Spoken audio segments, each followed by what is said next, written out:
Even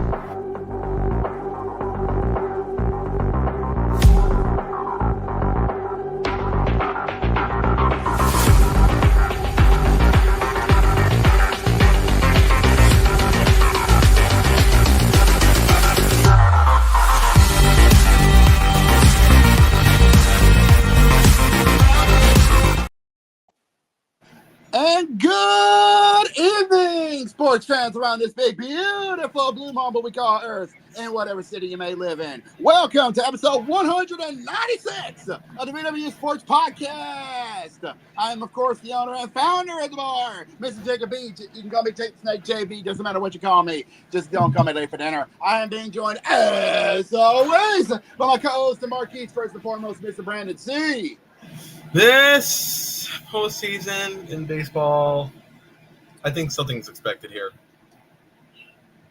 We'll have to see what happens. Anyways, we're also being joined by the HNIC himself, Mr. C. Carter. And we're also being joined by one of our regulars first from the West Coast, Mr. Matty Dangerously. some people think I'm crazy when they pick the Falcons. Well, guess who won yesterday? The Falcons did, and I picked them. My first shocking upset win. Could you at least wait till we get to the football portion of the program before you gloat? Yeah, before you bring out the horns, start tooting. Anyways, we got a lot to talk about on this, the 14th of October, the year of our Lord 2025. Hard to believe we are almost halfway through the month of October, the month of spooks, the month of breast cancer awareness. Safe to say, this month has been very interesting, to say the least. My sister's birthday is Friday, so yes, indeed. Yes, indeed. And let's not waste any more time. Let's get this show on the road.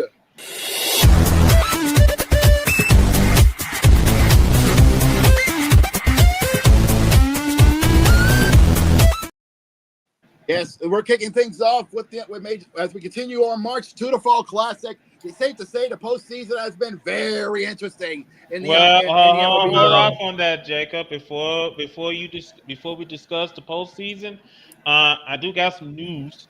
First and foremost, we have out there a lawsuit. who is it? Well, here's the thing, because you guys remember the late Angels pitcher Tyler Skaggs? Oh, His family is safe to say the I was about to say the family is taking the Angels to court.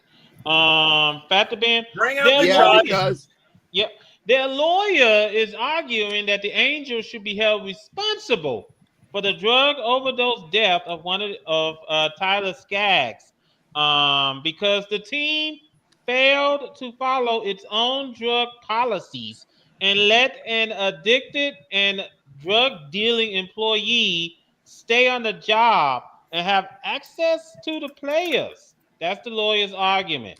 That's his argument. That bring out the judge. Yeah, that's his argument. And yes, I know what it's time for. I know to you I may look old. Hope this statement ain't too bold, but here comes the judge. Here comes the judge. Here comes the judge. Here comes the judge. Here comes the judge. Oh my God! Hold on, Jacob. I'm not quite done with the story yet, because here's the thing: the family is suing. The plaintiffs are seeking a $118 million. That's how much they're seeking for Skaggs' lost earnings, as well as compensation for the family's suffering and punitive damages against the team. So, wow. I just want to point this out first and foremost, is that Artie Moreno, You're fucked. Yeah, Artie Moreno, you just gonna keep on writing checks your butt can't cash, huh? Okay then. I'm curious. He's writing checks that his ass can't cash. Yeah, I'm just curious what's your defense? I mean, you can't say no comment in a courtroom, so I'm just curious, what is your defense? I think he might deflect. I don't want to be that guy, but knowing it's already Moreno, he might deflect and say that's his own responsibility. Yeah, I think so. I think he could. He is just that type of person that would do that. I mean, he would say, "Well, it happened in our clubhouse, yeah, but we shouldn't be held responsible yes, you should be held responsible because you're the one that decided to keep, the drug addict on staff for a little bit longer than he should have. But well, I don't know what else to tell you, folks. It's very, very unfortunate, but that's what happens. And unfortunately, I got a bad feeling if they don't get like an out of court settlement or something, this could get ugly for the Angels in a hurry. If they If it don't isn't get already. Son tells me if they don't reach this settlement. Son tells me we might see Art Moreno get the boot to his ass. Yeah, because here's the thing, because this trial could take weeks, and they're already getting ready to call Mike Trout to the stand. Yeah, to testify in this case. So he probably might be a witness. Also, they probably might call the team's former pitcher Wade Miley, who currently pitches for the Cincinnati Reds. They probably might call him to the stand. So, Artie, I recommend you get your settlement. How much you want to bet that the guys are going to be calling up former pitcher Matt Harvey? I wouldn't be surprised.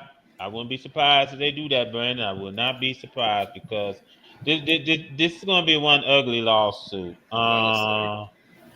Yeah, that's all there is to it, folks. This is going to be one ugly lawsuit. I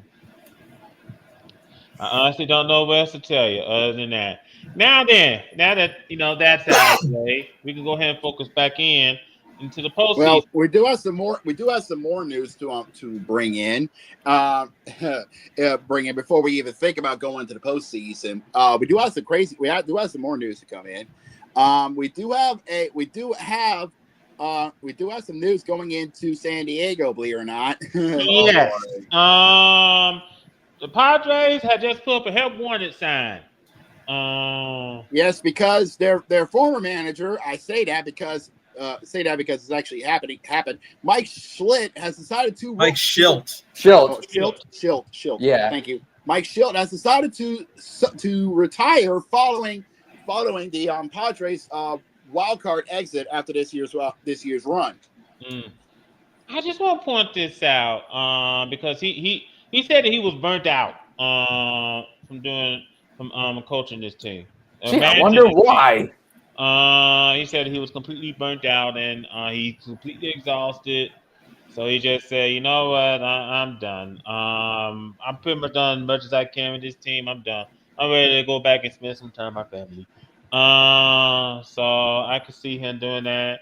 I totally understand him doing that. But here's the thing for the Padres and the way how they lost to the Cubs, the hitting just wasn't there. Nope. And that call from the umpire didn't help either. No, and I think that obviously whoever the Padres gets to be the next manager, make sure he has a good batting coach to help. Agreed. Because you got Machado, Merrill, Tatis Jr., Cronenworth, and that's pretty much the best batting players we have so far. Yeah, you pretty much have a 1-2 combo. I'm pretty outside sure of Xander Bogaerts. Yeah. I'm pretty sure that Tatis has he matured somewhat. That's the thing, and his first time full season, since he has a lot of injuries, been pushing it back lately. He wasn't that good. His average batting was .268. It's almost nearly as bad as Bogart's because his season was .263. Yeah, that's not too bad. Yeah, that's not too shabby. But bottom line is that whomever the manager's going to be, better get a good batting instructor, get a good hitting coach, and exactly. Just tell this team, look, you can't just be up there swinging every time you see a pitch fly right by you, especially going where you can't hit it, but you go swing at it anyway. But right, you just want to bring that up. Now then, to the postseason we go. First and foremost, yes. Hold on. First and foremost, this guy owes us, and I told you so, because the Mariners have a 2-0 series lead over the Blue Jays. Yeah, and I did say that the the Mariners, when it comes to the Mariners, the hitting wise, I mean, it's fine. But when it's against the Blue Jays, you have to expect, in Toronto's eyes, this is the last team you'd want to face because the Mariners have been a nightmare for the Blue Jays. Mm-hmm. And I think another thing to consider, especially how they dominated Toronto in the first 2 games of this series. Yesterday they beat them 10-3. That's last night. Day before. I mean, well, and I think that obviously this team means business. They beat them 10-3 yesterday. The game was in the afternoon because the Dodgers and the Brewers, they had the nightcap. Yeah, and game 1 was on Sunday, and the Mariners beat the Blue Jays 3-1. So, and I think that obviously, looking at it, this series is somewhat entertaining. The Mariners are apparently on a mission here because they want to. The only team that has not been to the World Series at all is the Seattle Mariners, and they want to get their name off that list. They want to finally they want to finally show the world that they deserve to be at the big dance. Mm-hmm. Yeah, because they get sick and tired of having the stigma. Everyone has been to the World Series except you. So they want to get rid of that stigma once and for all. Question is, can Seattle do it? Up 2-0 series shifts back to the Pacific Northwest. I think Game 3 is tomorrow. Game 3 is tomorrow in Seattle. Mm-hmm. George Kirby's going to be getting the mound. Mm-hmm. Yeah, George Kirby will be getting the assignment for the Trident. Mm-hmm. So keep a very close eye on that one. Now then, last night the NLCS got underway, and yes, it did. I've been first want to tell you, Blake Snell is stepping up to that plate and just showing, okay, then Milwaukee, I'm going to silence your bats. 2-1 was the final score. He pretty much had. Here's the thing: Blake Snell made sure of that because he went 8 innings and only allowed 1 hit. Mm-hmm. 1. He made sure to bring a fire extinguisher to that bonfire. Mm. Yeah, and I know Matt's a little bit disappointed because Dodgers, but we could have kept Blake Snell, but he's worth too much. That's why he left the Padres. Still, is that still a bitter pill to swallow, Matt? Yeah. I think that obviously, as a Brewers fan, this was expected. It was a gut punch, but this was expected. Now, basically, the big blow is a batter should have taken a hit instead of avoiding it. So because his bases are loaded, if you would have taken a hit, one of the third baseman should have taken the run and tied the game. But nope, he did it a dumb way, and that's how the Brewers lost. Yeah, and mistakes happen. It's just that it picked the wrong time for that mistake to happen. Right? Yeah. It's almost fatal as the error from the Red Sox in Game 6. You know what I mean?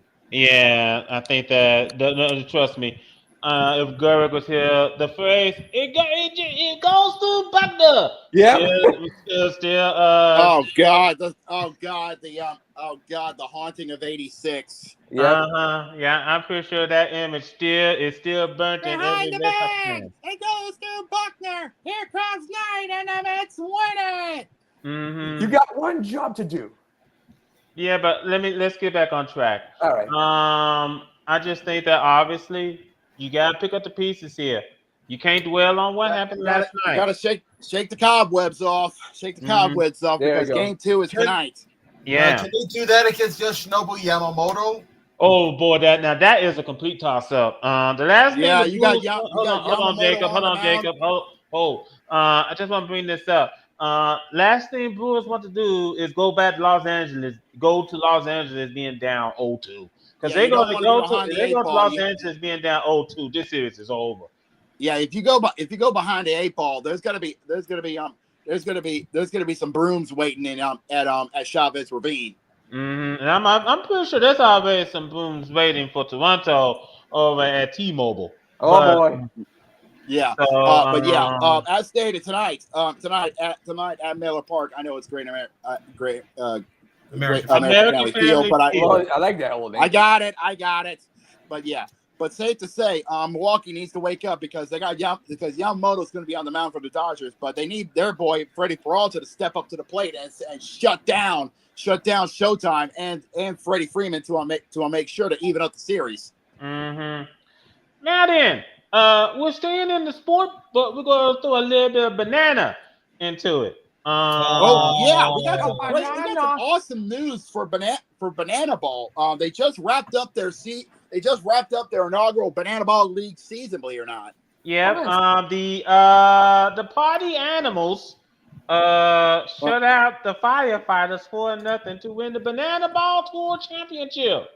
Yes, and they've already announced the tour for the next season, but they've also made a big announcement and announced a brand new team that's going to be coming to Banana Ball. Yeah, two brand new teams. The Loco Beach Coconuts is one. Yes, and the other one is another one is an old team that's returning after half a century of being in isolation. At least. Yeah, the Indianapolis Clowns. If you don't know who that team is, I suggest you go get yourself some books and do some history. Yeah, because this team was known in the Negro leagues. It was. And it had some big names on there too. They were one of the innovators. If Banana Ball is what the Negro leagues is the second coming of the Negro leagues, the Indianapolis Clowns was the innovators of Banana Ball. Yeah, you know something? I think Cody should try out for the Indianapolis Clowns. He'll fit right in. Probably as their mascot. Yeah, he'll fit right in. Probably as their mascot. But as you said, Jacob, they have announced their tour. But they're gonna be all over the country next year. By the way, they're gonna be in Memphis sometime in March. So they're gonna be all over the country. Yeah, I'm hoping they come back to Baton Rouge because I would love to see some banana ball back at Alex Box Stadium. Yeah, think of it this way. They can always say banana boat. Banana ball, sponsored by Banana Boat. Don't do that. Yeah, and then they just had them come out singing, "Get on the boat, the banana boat. Get on on the boat." All I'm gonna say is this for our viewers: if y'all barely know about Banana Ball, y'all need to go check it out because it is awesome. Now then, so make sure you get that action next year. Sometimes if you they're the last that brought up here, I think Jose was one that brought this up. The Harlem Globetrotters of the baseball diamond. They are basically the Harlem Globetrotters of the diamond, basically. But they're basically expanded to let other teams come in and have some fun. So it's not just the Globetrotters and the Generals. They actually have more. You know. Well, anyway, let's go ahead and shift on up to our next topic, ladies and gentlemen, because we have a lot more shows to cover.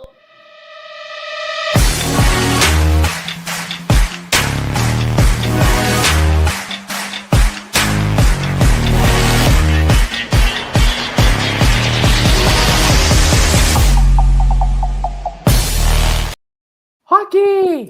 Ladies and gentlemen, the 2025-2026 NHL season has now begun, and safe to say it has started off in a very interesting way, to say the least. Well, hold up on that for a second, Jacob, because Edmonton, we need to talk.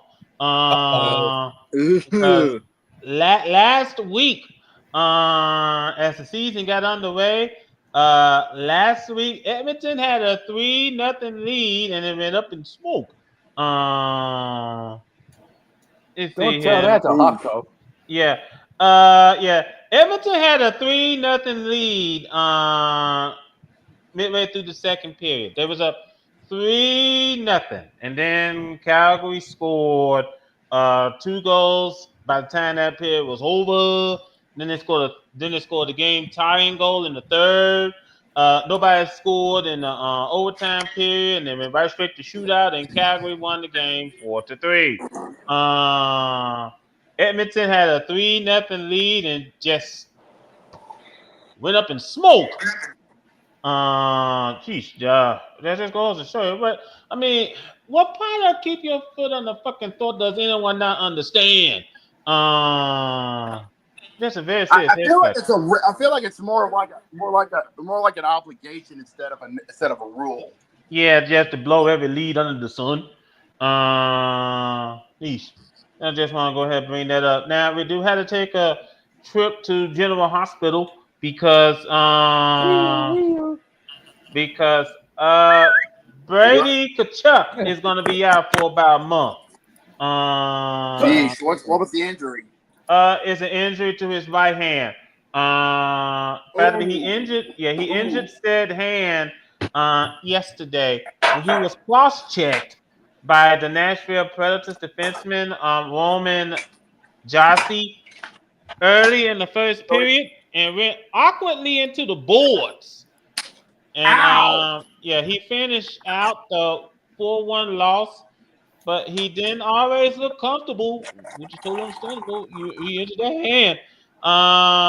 The head coach of the Senators, Travis Green, said that he's going to miss a significant amount of time. We'll know more in the next 24 hours. We don't know exactly, but it's 4 weeks plus. We don't know exactly. So, wow. So, Kachuk had 3 assists in as many games this season for Ottawa, the team that drafted him 4th in 2018. By the way, along with his brother Matthew, Kachuk was among the first 6 players named by the United States for its initial 2026 Olympics roster back in June. So, that's going to be tricky for him this coming season with the Olympics coming up. If he keeps getting if he's playing like that. Yeah, so he better find somebody to keep himself healthy. That's the last thing you want. The last thing he wanted to get injured just in time for the Olympics to come around the corner. Yeah, when they got to go to Milan. Mm-hmm. Now, let me see here. We do have a deal to announce. Lane Hudson has agreed to an 8-year, $70.8 million extension with the Canadiens. So he's going to stick around for a while. The New York Yankees of the NHL. Well, I don't know about that. Yeah. I mean, he's sort of not wrong. They both have the most titles in their respective league. Yep. Mm-hmm. That is true. Let me also bring up that the first overall draft pick, Matthew Schaefer. Did I pronounce his name right? Matthew Schaefer has scored his first goal for the New York Islanders. Nice. Yep. The 18-year-old defenseman and top overall pick in this year's draft dove head first. Dang. Into the moment, literally. Dang. Wow. Okay then. So he scored his very first goal in the Islanders 4-2 loss Saturday night. So it's crazy. I love these fans. Schaefer said of the reaction inside UBS Arena during the Islanders home opener. Getting your name chanted out there, it's awesome. Feels like home for sure. We want to win for the fans, and we want to be there every night for them. They come out every night for us. We wish we could have gotten the win for them and for the team in here.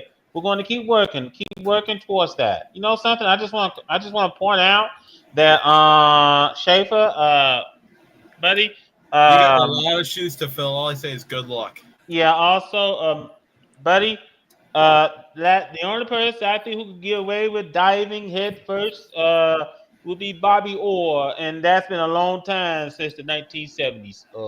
Just want to point that out. Of course, when he did it, that was when the Bruins won the Stanley Cup. But we'll leave that alone. Let's head on out to the games tonight, gentlemen. There's a whole lot of them. We got a lot of matchups here tonight. Let's start off with the 7:00 games. Starting off over at the Capital One Center. I'm calling that because it makes a lot of sense. It is Capital One Center. Oh, okay. Never mind then. Never mind then. The Caps and the Lightning are going to go do battle. That game's going to be on ESPN and Monument Sports. Mm-hmm. By the way, excuse me, it's not Capital One Center, it's Capital One Arena. Well, I still call it the Capital One Center because it's been the MCI Center, the Verizon Center. Still, yeah, I get it. Over at the Scotiabank Arena, we have the Predators and the Maple Leafs. I tell you what, Nashville is having a different kind of season this year. We saw last year strong. Yeah, I mean, last year we thought there was a dumpster fire. This year they're 2-0-1. So what a way to kick off the season for the Preds. Mm-hmm. Anyway, they get Residency 7:00 games is going to be on ESPN Plus or on your respective local stations. For our boys in Nashville, that'll be FanDuel Sports South. For our boys in the North, it's going to be on TSN. Yeah. Over at the Bell Center, we have the Kraken and the Canadiens. Yeah, I think you also mean Le Centre Bell. Very careful. Hey, because, you knew it was coming. You knew it was coming with the NHL season. But Jacob, you talk to a person who grew up having South Central Bell as the main company that does telephone over here. Bell Telephone. I know what you're talking about. Yeah, I know what you're talking about. Yeah, again, it's going to be on ESPN, but for our boys in the Pacific Northwest, it's going to be on KHN or KONG. Mm-hmm. Yeah. Kong. Mm-hmm. Please. No,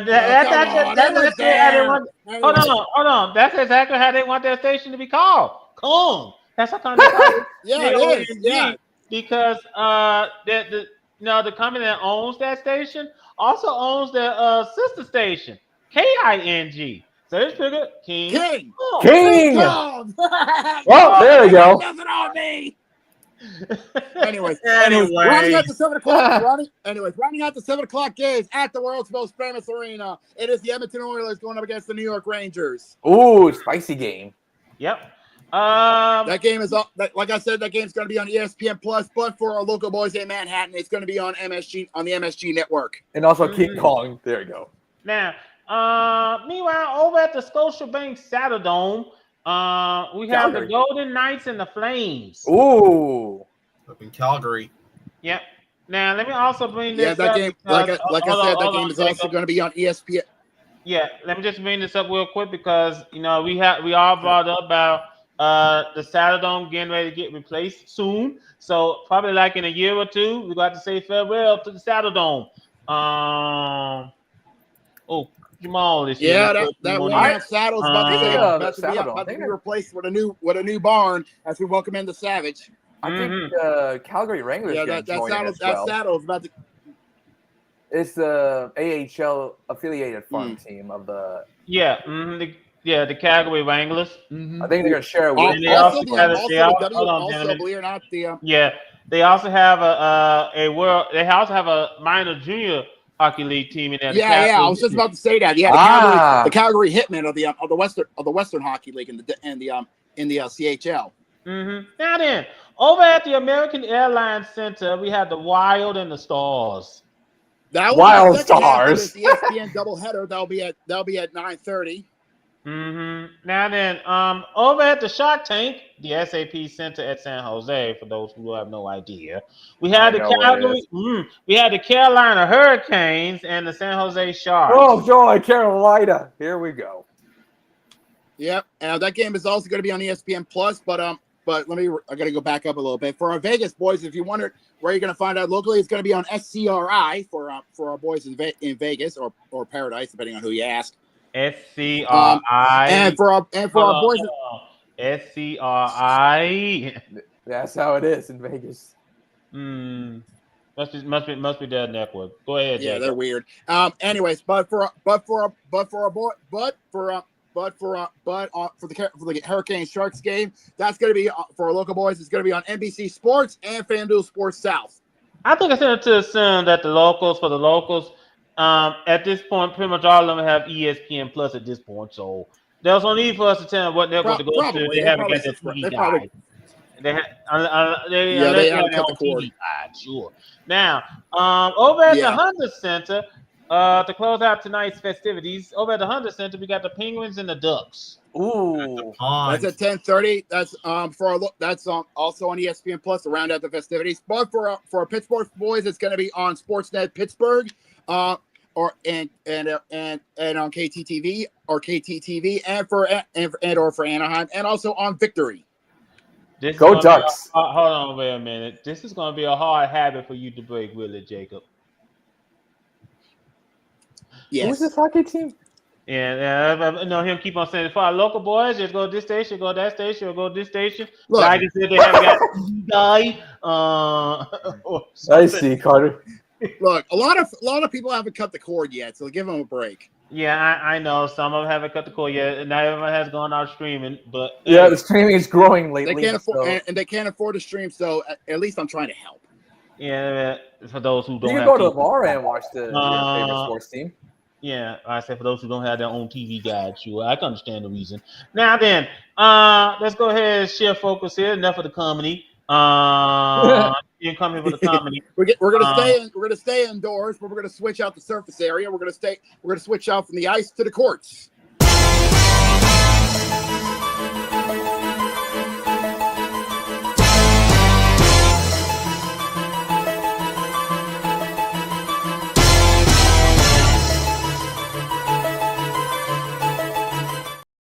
Inside the NBA. Yes, Yeah, tip-off for the NBA season is just around the corner, ladies and Yeah, gentlemen. hold on, Jacob, because we have some injury news. Oh. And if you're a Lakers fan, you might want All to. right, who's checking in the general hospital? What? LeBron James. Of course, not surprised. Yeah, he's going to be out for about 3 to 4 weeks. Let me see if I can get an extent of his injury. But he's pretty much going to be out for the next 3 to 4 weeks. Yeah. I already know his injury, so yeah, I'm not surprised there. Go ahead. You might want to go ahead and fill us in. Oh no! What the hell? What? Yep. Yeah. He's going to. He's going to. No. Go on with the LeBron injury. Yeah. He's going to miss the start of the Lakers season with. Oh God, I can pronounce this, but Me too. Sciatica. Sciatica.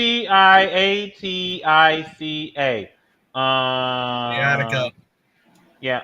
So he's going to miss 3 to 4 weeks. Sciatica.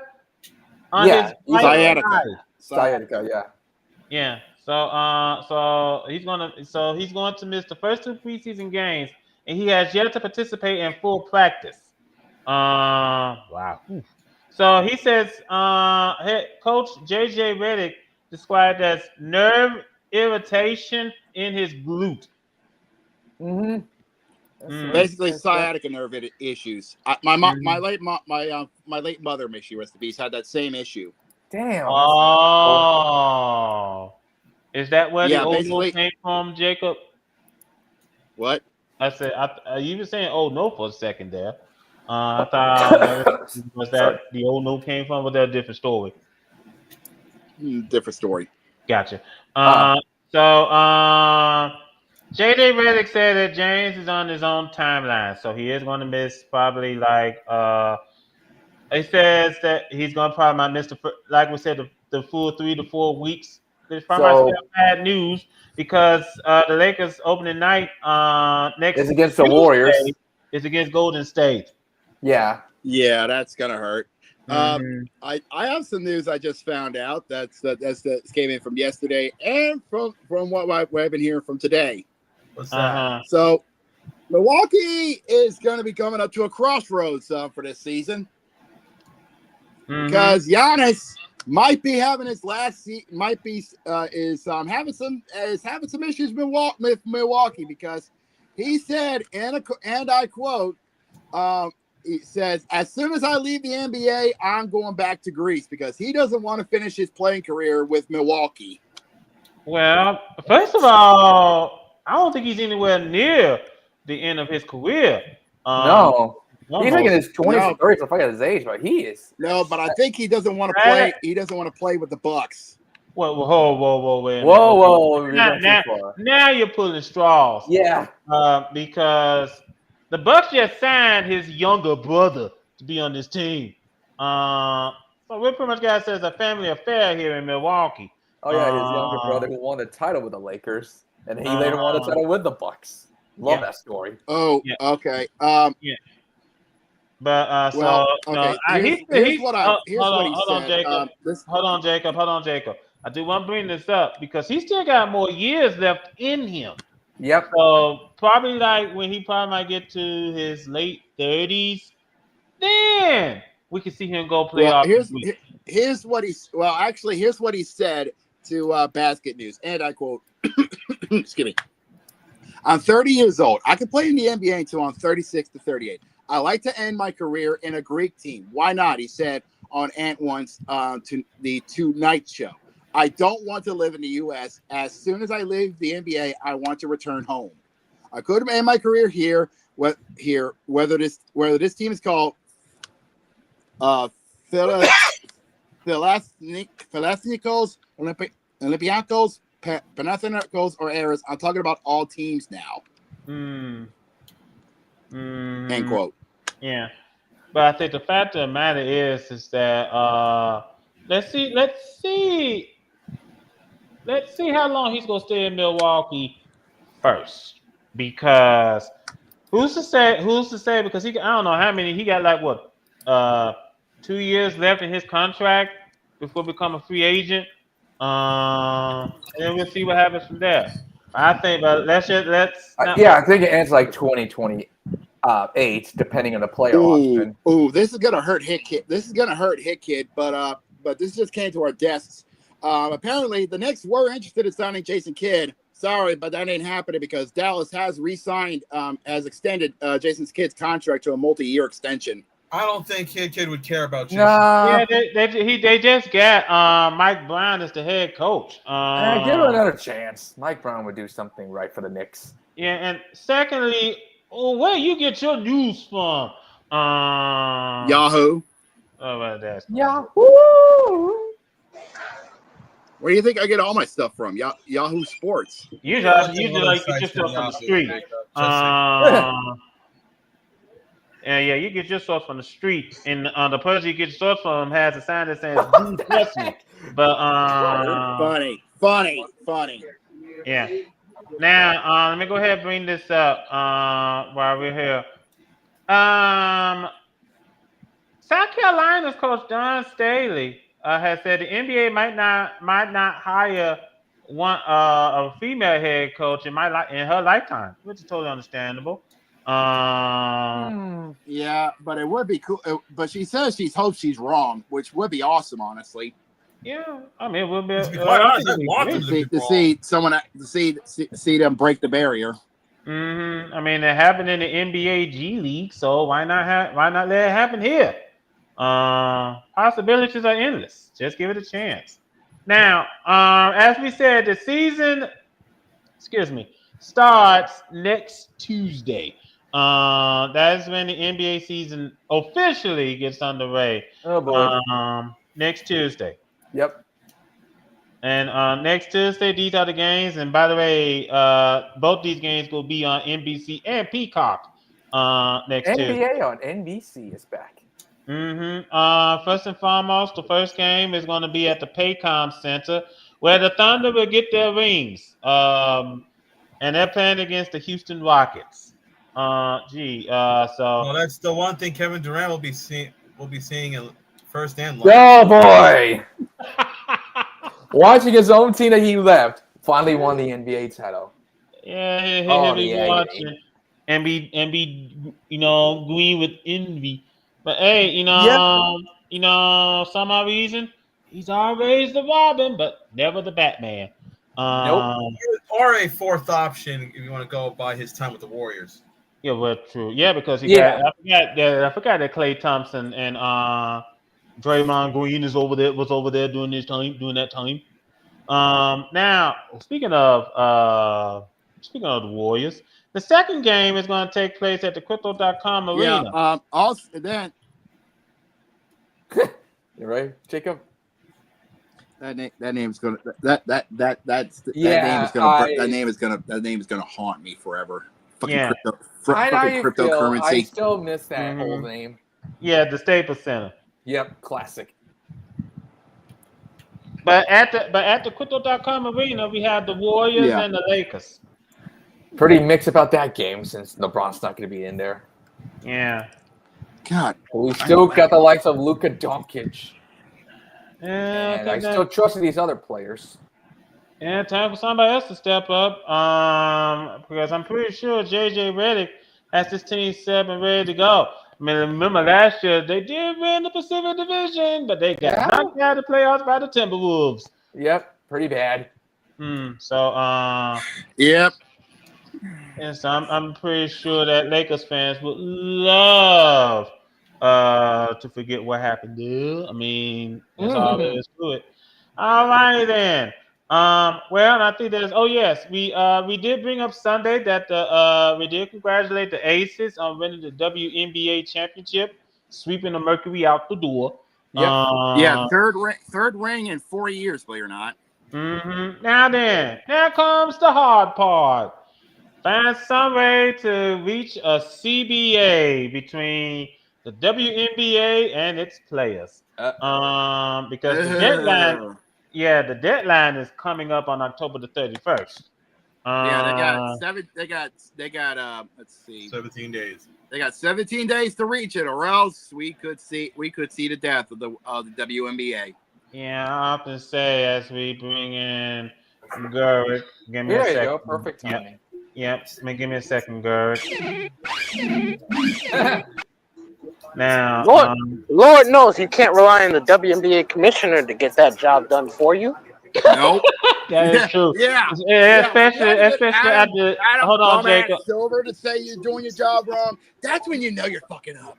Yeah, because she's still digging herself out of that hole that she dug in for herself.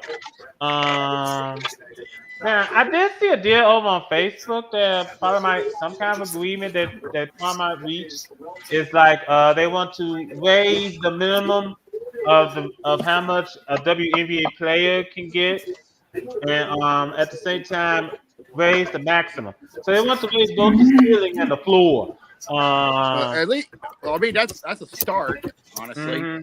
And the way how I read on Facebook, the deal was that the maximum a WNBA player can get is $800,000, and the minimum a WNBA player could get is $300,000. So I'm not too sure that's enough, but we gotta start somewhere here. I mean that's all there is to it. Nobody's TV is playing. Okay. So it's going to be very interesting to see how they're going to work out this deal because, like we brought up, a strike would kill the WNBA. Yeah, so we just got to be honest with ourselves. A strike could kill this league, so they have to come up with some sort of agreement that both sides can agree on. An agreement that won't cause them to lose any games next year. Right. So if they could do that, then I think that this league can be saved. But Commissioner Eagleberg, you better find some way to get on common ground with your players. Yep. Because they're angry, they're pissed, and and you better find some way to get an agreement with them somehow, some way. Especially when you have two new markets coming next year in Portland and Toronto. So I'm pretty sure you want to come up with an agreement because the last thing you want to do is tick off new fans because they're those fans ain't gonna say, okay, you know what, we're just gonna watch something else. We'll watch the Portland Timbers and the Toronto FC. We'll watch them. Yeah, so I just want to point that out. Well, anyway, ladies and gentlemen, now that we brought that up and now that Gerg is here, your timing is impeccable because it's time for the Gerg and Jacob show.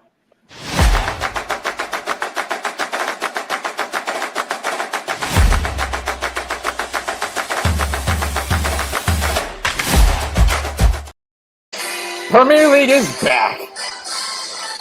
Okay. But first off, before we do that, we had World Cup qualifiers this past week. The October win.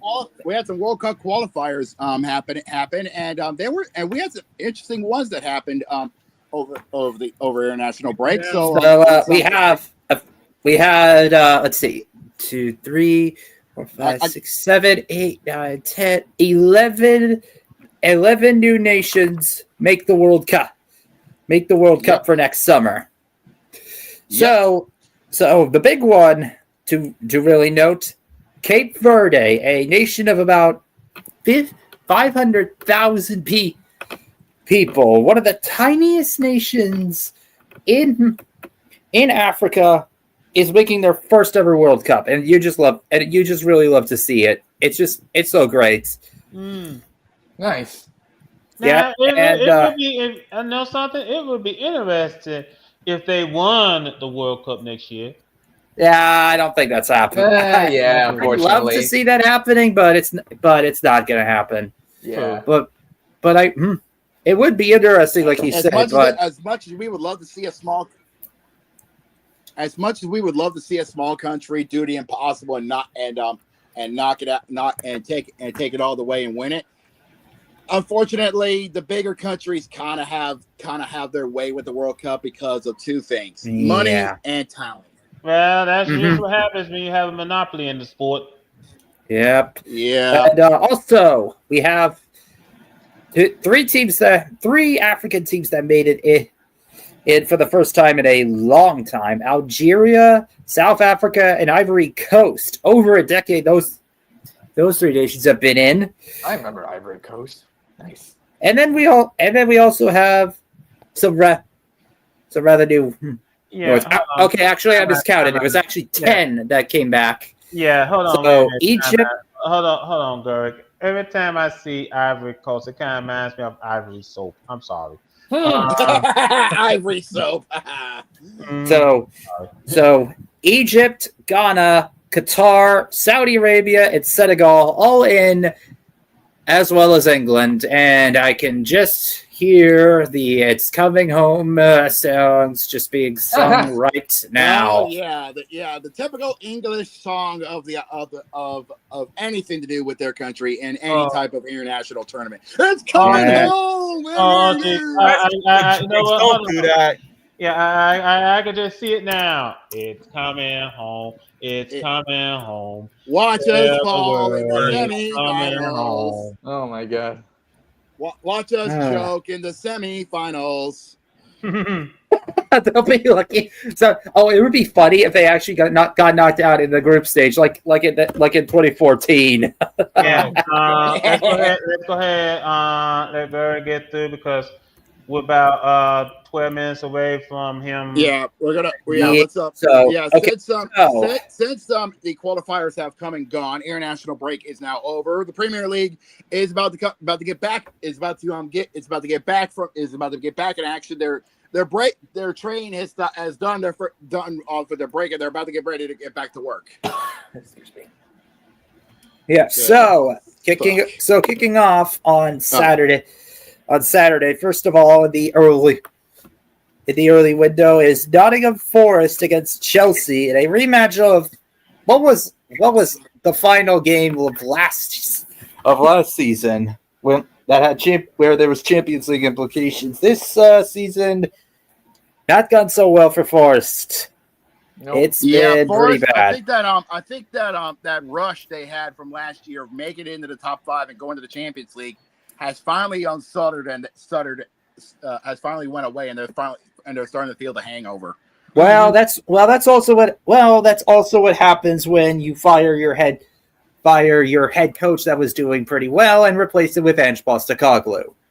Head Kid, if he was here, would back me up on that. I mean, you're not wrong. I feel you're not wrong. Anyways, and also Brighton. Now that the 10 o'clock games, you can continue. All right, so next up, Brighton against Newcastle at the Amex.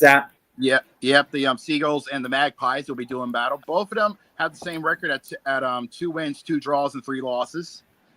Mm-hmm. And next we have Burnley. Then also we have Burnley against Leeds, the two newly promoted club. The new boy versus the mid packer. I wouldn't say that. Also, Crystal Palace against Bournemouth, two that have done pretty well. The top spotters. Well, one of the top spotters and the other on the outside looking in are going to do battle. And then we have Manchester. Then at the Etihad, we have Manchester City against Everton. Yep. Man City and Everton both on Man City and Everton both on the outside looking in, but just off by a couple points. And and rounding up this window is Sunderland against Wolves. You got to give the new boys Sunderland credit. They're having themselves a really good start to them when they made the jump. Oh yeah, I was kind of expecting them to do well. I did not see this coming at all. They are taking their spot in the top flight very well, honestly, and I'm impressed with them. Very, very much so. Good job on the lads. Rounding out the Saturday festivities at 12:30 tea time for our boys. Past tea time. Tea time for us, but 6:30 across the pond. Fulham SC will be going head to head with the Gunners of Arsenal. Ooh, AEW and Arsenal. Also, this is more Bundesliga related.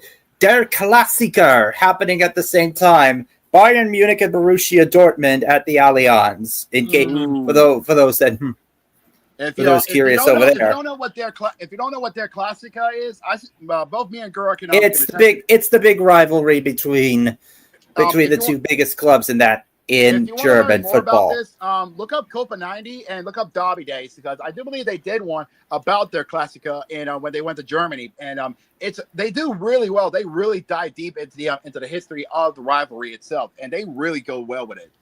Yeah. So moving to Sunday, we have Spurs and Aston Villa from Tottenham, from North London. Yep, from Tottenham.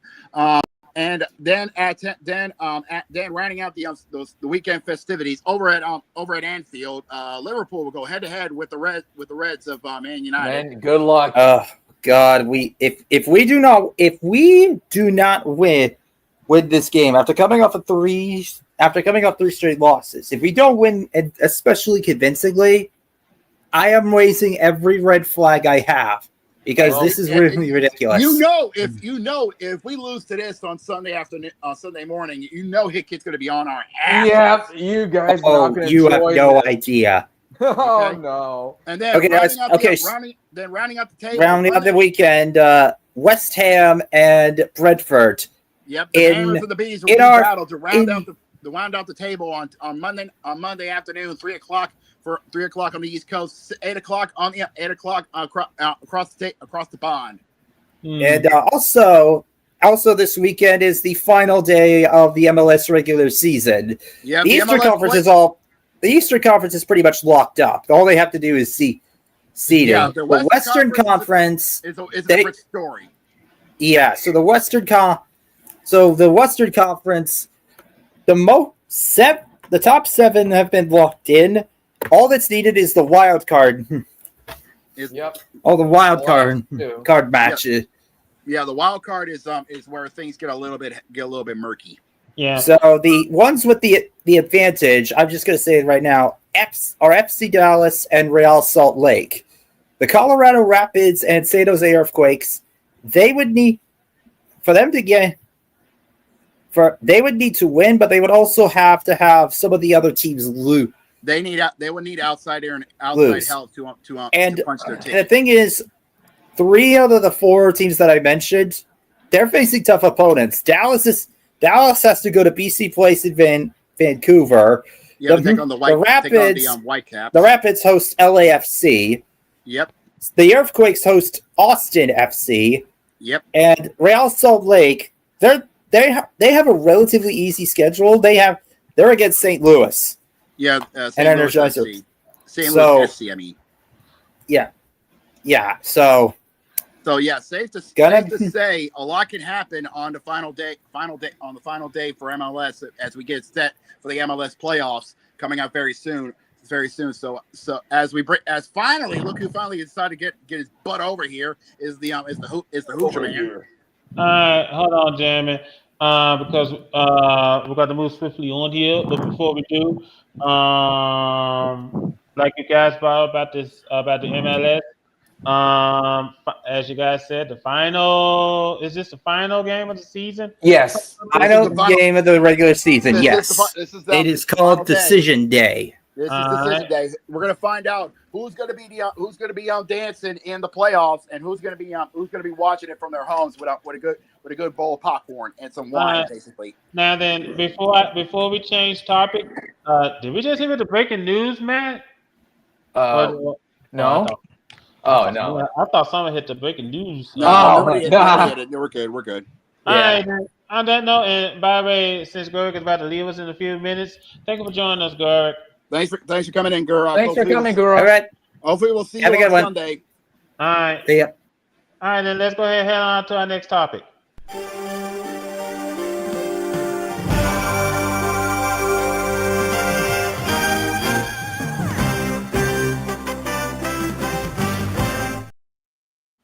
Ladies and gentlemen, we are now halfway through the 2025-2026 college football season. It's safe to say this season has proved without a shadow of a doubt that the underdog can have the biggest bite. Yeah, first and foremost, Cody came and went. I think he's having internet issues, but he'll be back. Oh, okay. All right, then. That's first and foremost. Before we talk about anything else, head on out to the college football elimination. Yeah, let's see who's being knocked out from the tracker. Take it away, Evan. Ladies and gentlemen, welcome back for Week 7 of the College Football Playoff Elimination Tracker. This is a week-by-week update of the College Football Playoff race and who all is still in it.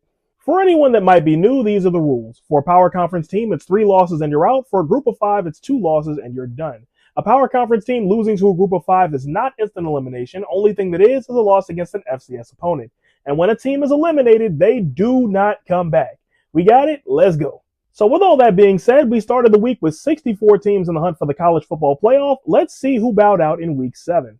College football's 7th week marks the end of the line for Louisiana Tech, Fresno State, Rutgers, Michigan State, UCF, Florida State, Old Dominion, NC State, Penn State, Kansas, Auburn, and South Carolina. Which brings us to 52 teams in the hunt as we open up the second half of the season. And it's congratulations to Maryland, Washington, Cal, Arizona, and USC on making it farther than they did last year. Progress. We love to see it. And now it's time to talk about knockout games. What is a knockout game? I'm glad you asked. It's a game between 2 teams where the loser is eliminated from college football playoff contention no matter who it is. So this is a game between two loss power conference teams, 2 one-loss group of 5s, or a 1-loss group of 5 against a 2-loss power conference team.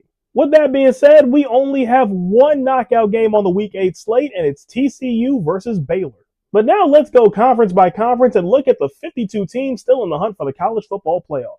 The ACC opens the second half of the season with just over half of their teams still in the hunt at 9 teams in playoff contention. Week 8 is where Georgia Tech, Louisville, and Virginia went out last year. This time around, Yellow Jackets at Duke, Cardinals at Miami, and the Cavaliers are home against Washington State. The Big 12 is our first of 3 conferences that still have double-digit teams remaining at 10.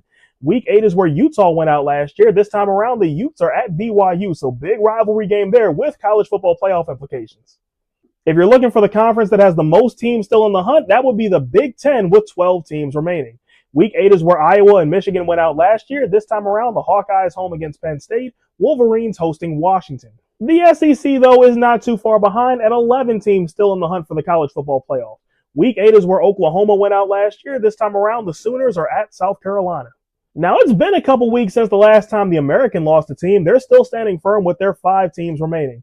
Week 8 is where North Texas went out last year. This time around, the Mean Green are home against UTSA. Conference USA is now down to 1 team left. It's Western Kentucky, the Hilltoppers, the last hope for Conference USA. And as for the independents, yes, Notre Dame is still here.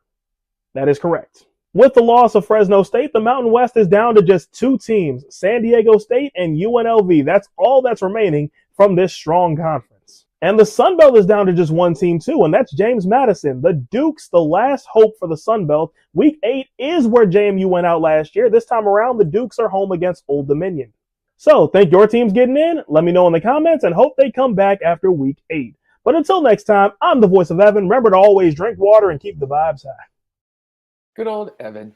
Mm-hmm. Yes, and this is a very important week, ladies and gentlemen, because we are in week 8, which means next week, boys, we can say goodbye to the AP Top 25 and say hello to the college football playoff because the congregation will commence. Woo!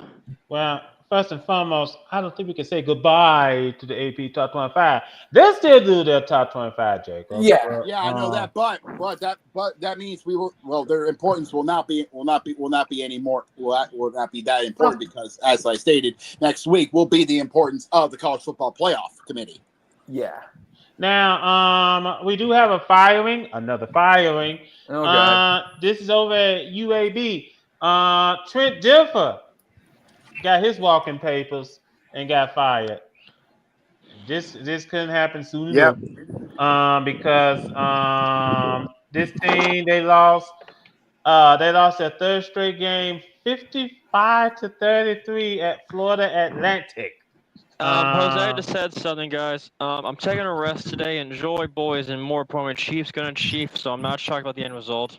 So he's taking the today off. That's fine. Mm-hmm. All right, well, hopefully we'll see you next week, big man. Agreed. Well, that sucks because that means I have to probably ask Jacob or Carter to maybe set. I had a video pre-made for you guys for the NFL portion, but I'll wait. We have enough videos. We're good. Now, let me also go ahead and bring this up. That, like I said, they fired Trent Dilfer, and they hired as his replacement for the interim, Alex Mortensen. Now, the last name might sound familiar to you is because his dad was Chris Mortensen. Oh shit! Yeah, his dad was Chris Mortensen. One who used to do the report for ESPN. Oh, okay, that makes sense. Mm-hmm. So, his son is for now Sports Center. Yeah. Mm-hmm. So yeah, he does the NFL. Oh shit! So that means. Yep. Yeah. So his son Alex is now the interim. Yeah, his son Alex is now the interim head coach at UAB. So he needs to come to. He needs to get. I know there was already a World Show ESPN Sports Center, but if they do it again, Alex needs to be with you know who. I don't think that's going to happen anytime soon. Yeah, I'm about to say I don't think that's going to happen anytime soon. That's all there is to it. Now then, as awesome that would be, I don't think it's going to happen because they only did it once for Rich, so I doubt it'll do it again. Yeah, I think once is enough. Now then, as we brought up Sunday, James Franklin got fired from Penn State, and the athletic director Pat Kraft said that the reason why did they fire him is because they said that his record in big games played a role in Penn State moving on from him. Kraft said, yeah, hold on. You mean his humiliating loss to Oregon and his even more humiliating loss to UCLA? Yeah, he said that Kraft said, "I'm here to win a national championship, and I believe our fans deserve that." Well, that's putting it out there, buddy. He said, "This is not a 3-game thing. This is really diving where we are as a program. What is the trajectory of this program?" And then Kraft also know the athletic department will cover the $49 million buyout that Franklin is owed. Dang, they're gonna pay for it? Wow. That's saying something. And that's nothing. That's nothing. He's in the top 10 of the big. Believe it or not, that buyout took him out of the top 10 of the biggest buyouts in college football history. I actually found the list. You know who's actually number one? We don't need a list. I already know. No. Jimbo Fisher. No, it's not Jimbo Fisher, believe it or not. Who is it? Kirby Smart. Oh yeah, that's right. When he got fired from Texas A&M, so that they can get Jimbo Fisher. Yeah, Kirby Smart has the biggest buyout at over $100 million. Damn. Now, let me go ahead and continue on this story. Wait, there's one more thing because hold on. I can't talk. It says we want someone who will attract elite talent, retain players in the NIL era, and make Penn State a destination. Our next coach needs to be able to maximize elite level resources, attract the transfer portal, and develop at the highest level. He also said, football is our backbone. We have invested at the highest level. With that comes high expectations. I believe a new leader can help us win a national championship. And now is the right time for this change. Point down to hell. Yeah. Let me also just bring this up because the athletic department is already putting the bill for, and I'm gonna make sure I got this total right. They're doing an ongoing $700 million renovation to Beaver Stadium. Fucking hell. Yeah, so yeah. And also, there's one more thing I want to bring up because I showed Jacob this on Instagram. But guess what? Penn State fans are now selling paper bags. I want to we talked about that on Sunday. Yeah, hold on. You said that Sunday. We're moving on. You forgot that. Yeah, we're moving on. Let's go ahead and get the schedule. I didn't even hear about this because you guys know I wasn't there on Sunday. Oh, yeah. wait. All right, go ahead. There's one thing I want to talk about, and I showed Jacob this as well. Georgia might be doing a stripe game against Ole Miss. Oh, yeah, I thought about that. Yeah, they're going to do the same thing Ohio State tried to do. Yeah, they're going to have their fans stripe out Sanford Stadium.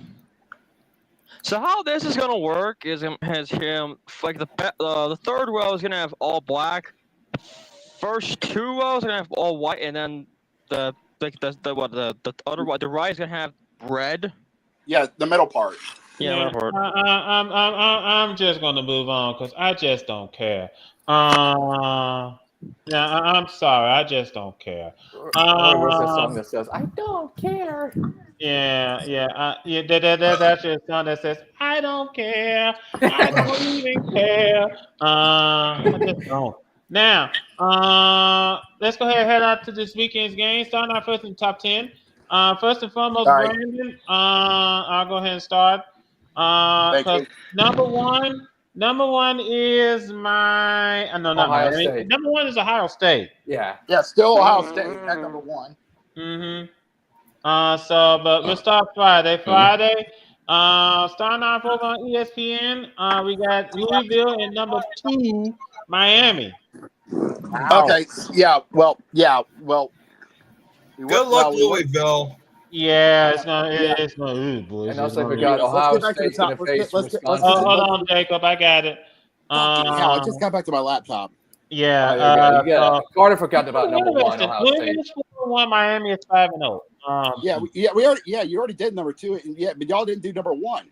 I know that's on Saturday. I'm going back to schedule. Okay.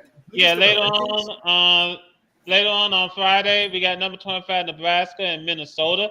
That's gonna be an intriguing game. Yes, indeed. We're starting off early in the morning on Saturday, and for that reason, we gotta go to Jacob because LSU's up first. Yeah, my number 10 Tigers are heading over to Nashville to take on the 17th ranked Commodores of Vanderbilt. Oh God, I think that Vanderbilt is still smarting from them being beaten by Alabama. They're still feeling the pain from last week. 10 versus 17. That's going to be interesting. Yeah. It's going to be an intriguing game. Also at 12 Central, 11 Central, 12 Eastern. Over at Durham, North Carolina, we have Georgia Tech, number 12, and Duke. What name of a stadium, by the way? Wallace Wade Stadium in Durham. Number 12, Georgia Tech, 6-0. They're progressing well, reaching up that high mark. Just want to point that out. Coming up later, we have number 14, Oklahoma and South Carolina. You guys think Oklahoma is still hurting from losing to Texas in the Red River Shootout? Yes. I wouldn't. Texas I would say they are, but not by much. Yeah. Speaking of Texas, and I'm going to College Station. The Aggies are going to be making the trip to Little Rock to take on the Razorbacks of Arkansas. I think they're talking. I think they're talking about. Carter was talking about the Longhorns, the 21st ranked, which are going to be in Kentucky. Yeah, well, hold on, one step at a time. First of all, the game is at Razorback Stadium in Fayetteville, Jacob. Oh. Yeah, it's gonna be at Razorback Stadium in Fayetteville. Yeah, It's gonna be in Little Rock. It's gonna be in Fayetteville. Fayetteville. I think what you're talking about was Texas Tech, number 7. Yeah, hold on, one step at a time, fellas. Number 1, Ohio State travels to Madison at Camp Randall Stadium to face off against the Badgers of Wisconsin. Will Ohio State ever lose a fucking game so they can be humbled? I don't think they're not going to lose. Don't even start getting that high. You know what? I'm going to ask the same question. Will Indiana lose this weekend to Michigan State to be humbled? We said how'd it? We before Jamal even thinks about using any amount of ammunition, we said that with Oregon, but look what happened. True. Y'all have been eating a lot of crow when it comes to Cody at certain points. True. Maybe sometimes you might need to chill. True. I guess we should just say sometimes when it comes to certain teams, just shut up. Well, whoa, stop. Because here's the thing. Any given weekend, a team can be upset. Any given weekend. Will it happen this weekend? That's a different story. You would be correct, but also any given weekend, you could also have Cody being right, which is crazy. Crazy. It has been happening ever since the NFL and college football season started. Now, getting back on point with the schedule, as you guys were spoken about, and this is going to be a doozy. You guys spoke about the Ole Miss Georgia game. Yeah, this is gonna be an absolute doozy. Ole Miss is 6-0 versus 9. Ole Miss, Ole Miss is a Bulldog. Yeah, I like Ole Miss, but I have a feeling someone's going to stay in the top 10 by the time the CFP committee gets their does their thing next week. It should be most intriguing. Over at the God, I hate the name of this stadium. The Mountain America Stadium in Tempe, Arizona. Just call it what it was. Sun Devil Stadium. Just call it what it was. Just we have number 7 Texas. Yeah, we have number 7 Texas Tech against Arizona State. Just like I said, call it what it was. It's Sun Devil Stadium. It makes a lot more sense. Yep. We get funny names nowadays, like the minor. Anyways, continue on with the 4:00 games over in Birmingham. The Blazers of UAB go head-to-head with the undefeated 22nd ranked Memphis Tigers. Let's see how interim head coach Alex Morrison is going to do in his debut against the Memphis Tigers. Hold on. I just want to bring this up. They might as well. I mean, they can't go worse. I mean, but then again, I take that back. Just when you think a team hits a new bottom, they keep going lower. They keep finding a new way to dig. Anyways, now we get to the afternoon, to the early night game. Starting off in New Jersey, the Scarlet Knights of Rutgers goes head-to-head with the Ducks of Oregon. That's going to be Piscataway. Yeah, I think that Oregon, I think, has to recover from this loss against Indy, right? Yeah, Oregon is pissed. They're pissed. They're going to be some angry ducklings in Jersey. Yeah, Piscataway. Yeah. That's where it's going to be. Piscataway, New Jersey.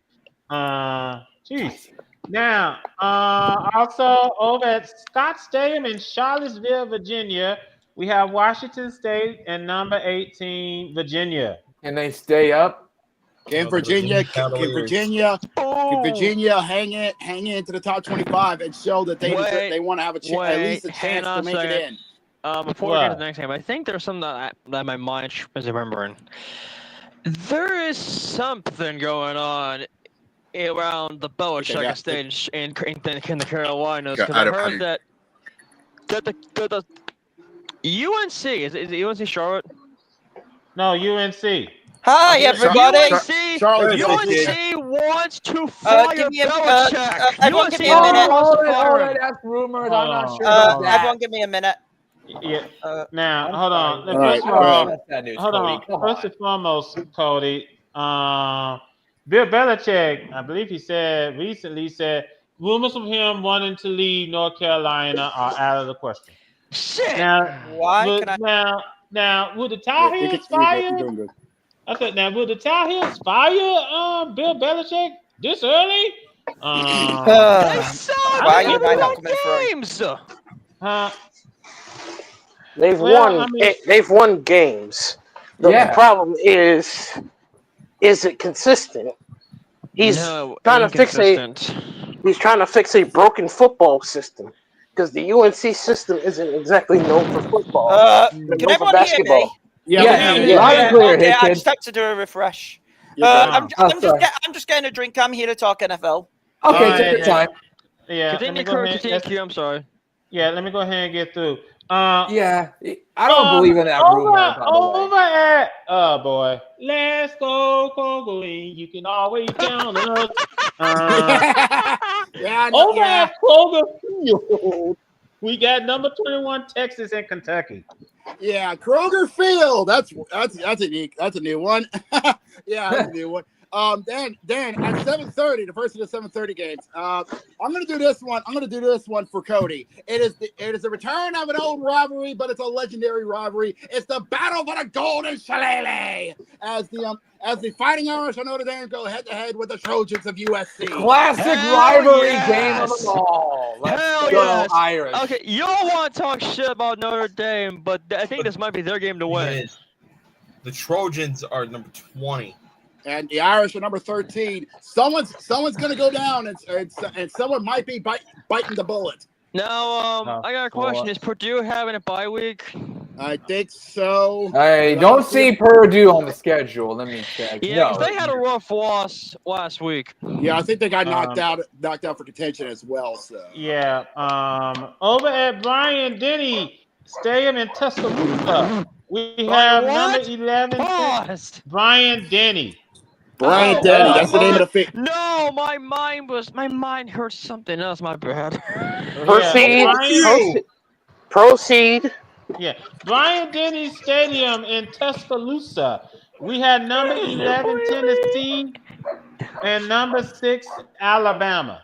It is the age-old rivalry continuing at Saban Field. That's Brian Denny Stadium. Alabama and Tennessee are going to do battle on ABC. Come on, Alabama.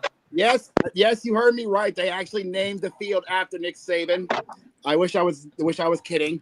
Rounding out the 7:30 games in South Florida and Tampa, the Bulls of USF are going to go head-to-head with the Owls of Florida Atlantic. That's going to be an interesting game. I mean, a rivalry somewhat. USF are number 19. If I remember correctly, this is actually for the Florida Cup, if I remember correctly. I don't think they're in the mix for the Florida Cup. I thought their version. Okay then. Wait a minute, I thought it was between Florida Atlantic and Florida International. Well, I think so. I don't know what theirs is, but I got to do some research on that.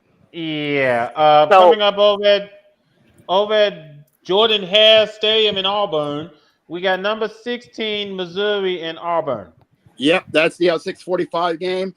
Then to the main event slot, starting off. Well, to quote Megadeth, who is about to be retiring very soon, it's Holy Wars, Die Punishment Due. It's BYU versus Utah. Let's go Utah. The Battle of the Brothers. It's the Mormon battle, the Battle of the Mormons. Yeah, it's gonna be an intriguing game because Utah is 5-1 and BYU is 6-0. What an intriguing contest. And believe it or not, this championship is actually for a trophy, if I remember correctly. I forgot what the trophy. I forgot what they call that trophy. Hold on. I can actually look that up. BYU. Meanwhile, while you're looking that up, over at Boone Pickens Stadium, Beehive boots. Yeah, the Beehive boot. Oh, No joke. Oh, yeah, the Beehive boot. Yeah, that's what it was. yeah. That's Oh, a the trophy. Beehive. Okay then. Now, over at Beehive. Boone, over at Boone Pickens Beehive. Stadium. Beehive. Yeah, easy, gentlemen. Over at Boone Pickens Stadium in Stillwater. Boy, this season has just been downhill for the Cowboys of Oklahoma State. 1-5, and they got number 24 Cincinnati coming to town. And believe it or not, this is not just. I feel like for Oklahoma State, just 86. Utah State is in that mix. I feel like for Oklahoma State, they just need to 86 this season and just go on and just get ready for next season. I just want to throw this out there before you move on. I want to throw this out there. Sure. For the bit of that Beehive boot. Oh, go ahead. That was introduced in the 70s, but it's not just for BYU and Utah. Utah State is in that mix as well. I was going to say Utah State. Yeah, but I don't know where not. Yeah, but the problem is Utah State. They're in a different conference. Yeah, I'm not too sure that they ever played in our conference. So basically, but they're still. Yeah, that's the thing. So more important. So basically, they just made the they just made the matchup between BYU and Utah, which we now call the Holy War. Yeah. Now then, it makes a lot more sense. Yeah. So then, with all this to it, what a wild week we have in store for you all for college football this weekend. And like I stated, next week the playoff committee will be descending in Texas to find out what is the first iteration of the college of the college football playoff ranking system as we get ready to begin the second half of the season. Indeed. All right then. We're gonna get ready.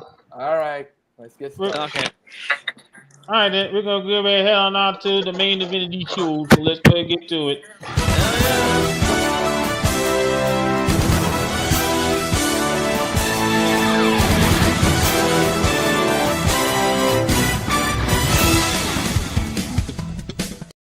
So, where do we get started, boys? Can I start? If I have the floor.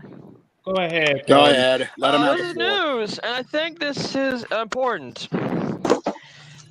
NFL and Fox talked about this on their pregame show on Saturday, but I mentioned this talking about here.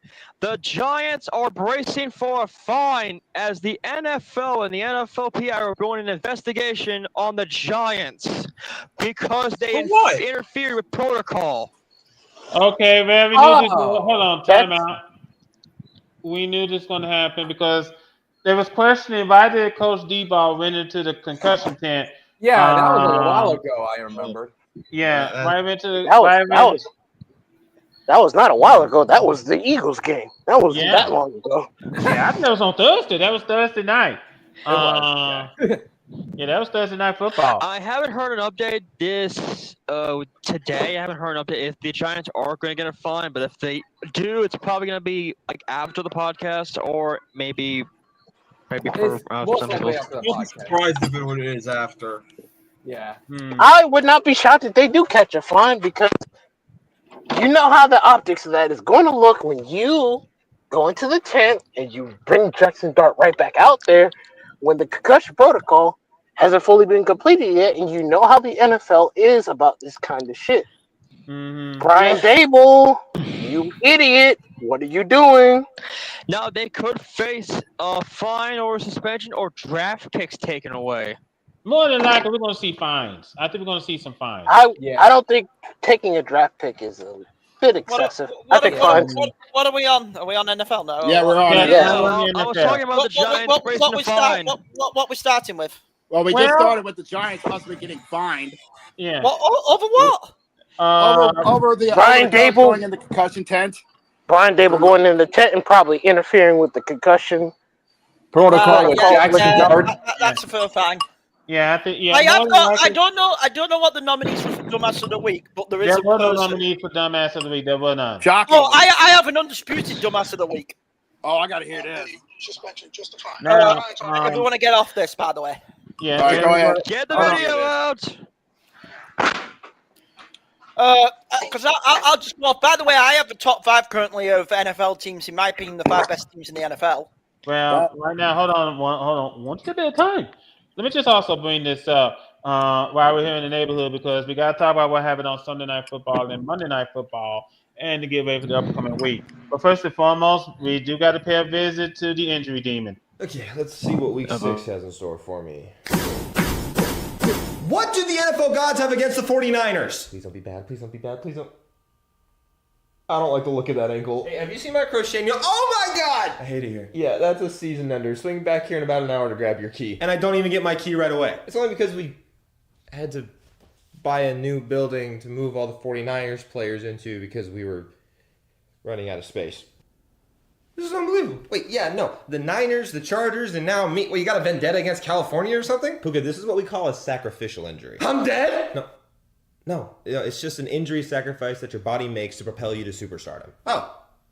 Yay! What's going on? I'm Mecca. Nice to finally meet you. You too? Looks like you're the next franchise wide receiver for the Buccaneers? Yeah. Well, we have hamstring injuries reserved specifically for that. Oh, speaking of hamstring, I think I might have torn mine. Dang, looks like I'll be here for the rest of the season. Bummer. It just says you'll be here like a week or two. Please get me out of Tennessee. I'll do anything. Oh my god. Calvin, I'm going to sign you up for some yoga classes to get you a little more relaxed. He needs a hobby too. Not gambling. I'll sign him up for my crochet class too. Oh yeah, how's that going? Check out what I made. I love it. Hey, that's cool. Let me start. Here, Calvin, we'll give you a third round pick. I'll give you any pick if you want to come to New Orleans. I'll give you anything. Also, can I notice out to you the injured demon got that because I think he posted on his Instagram that someone on Etsy made that for him. Oh, that was nice. Now then, let me also there's bring... more injuries. Hold on. Cody. Hold on. Hyperextension. Cody. Let me talk. Now, let me just go ahead and just bring this up because we also had a firing. Once Sadly, again, it wasn't from Miami. Time out. Once again, Cody, if you don't like it, leave. Secondly, Brian Callahan finally got fired out of Tennessee. And Malik Brown was a very happy man. Yeah, that's what I have to say. I'm hearing reports that a black guy in Tennessee has gone streaking. Oh no! I think I just saw him pass by. Holy shit! Now, this had to happen first and foremost because the Titans were going nowhere. And they were going nowhere fast. First call they should be making today is the Bills OC. Yeah.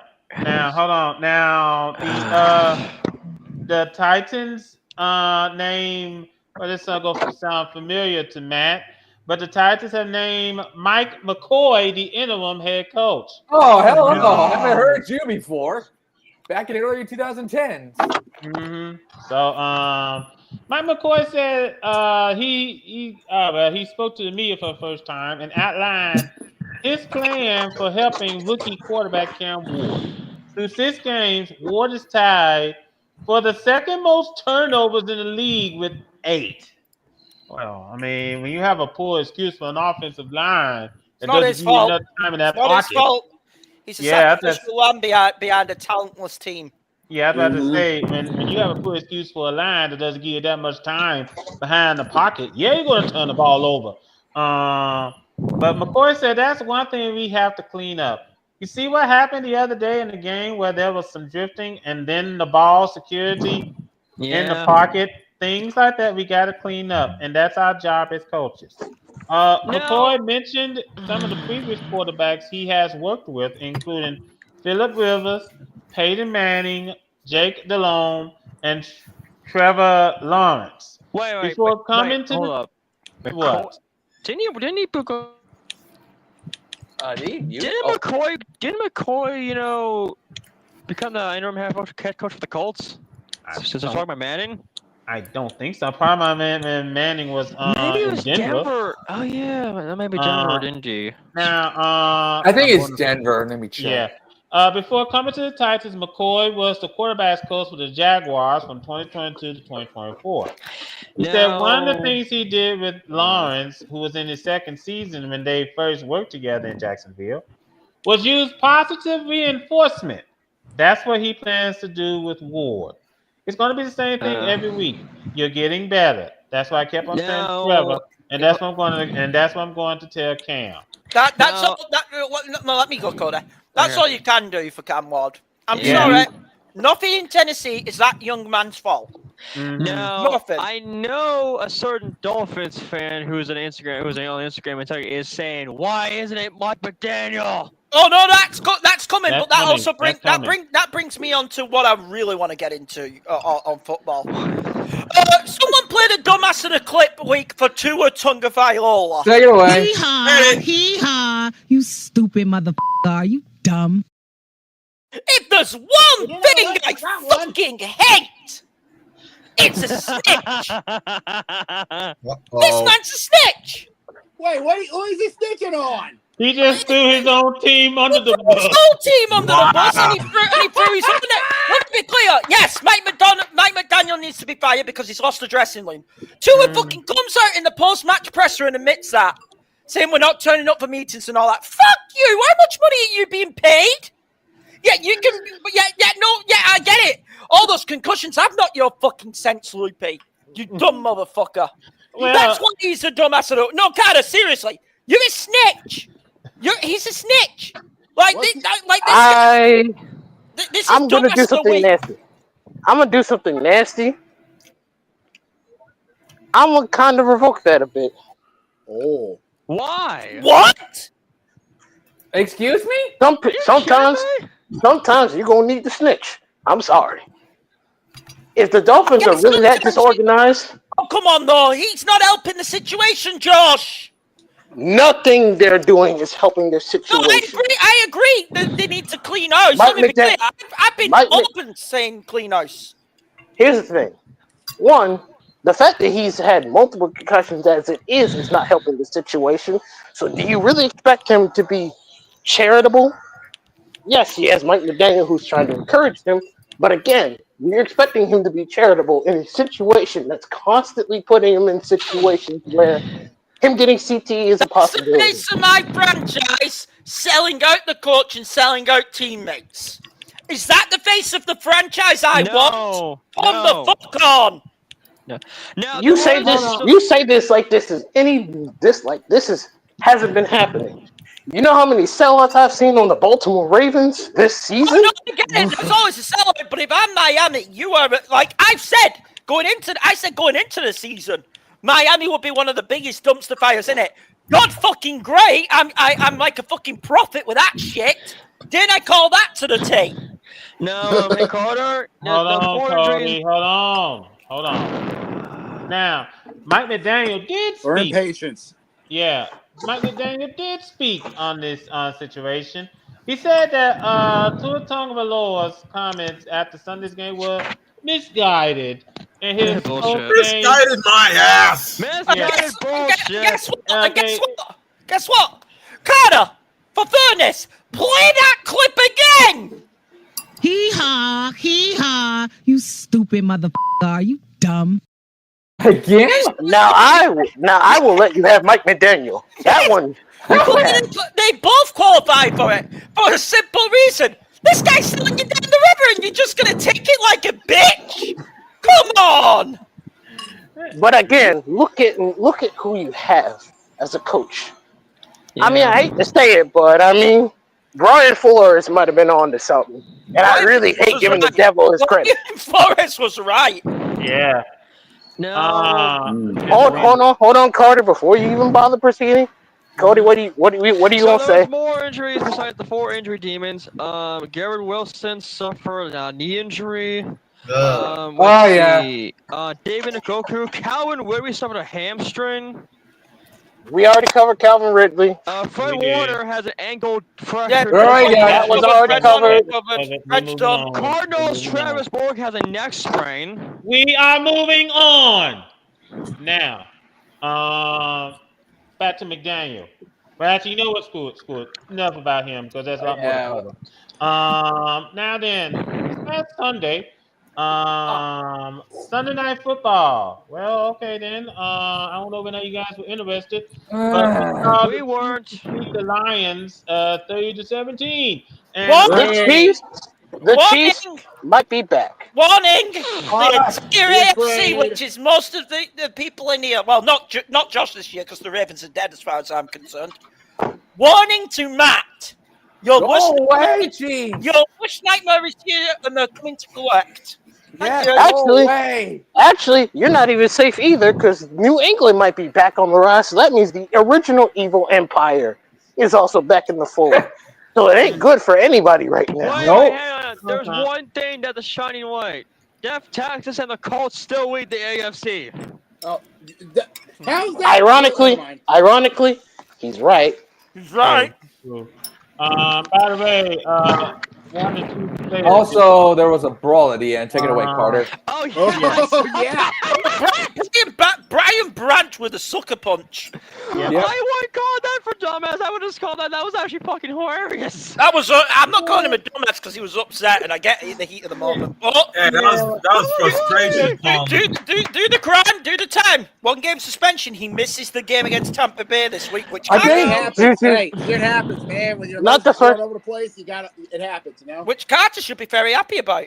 Not the first time that Juju Smith-Schuster has been knocked on his butt before. Yeah.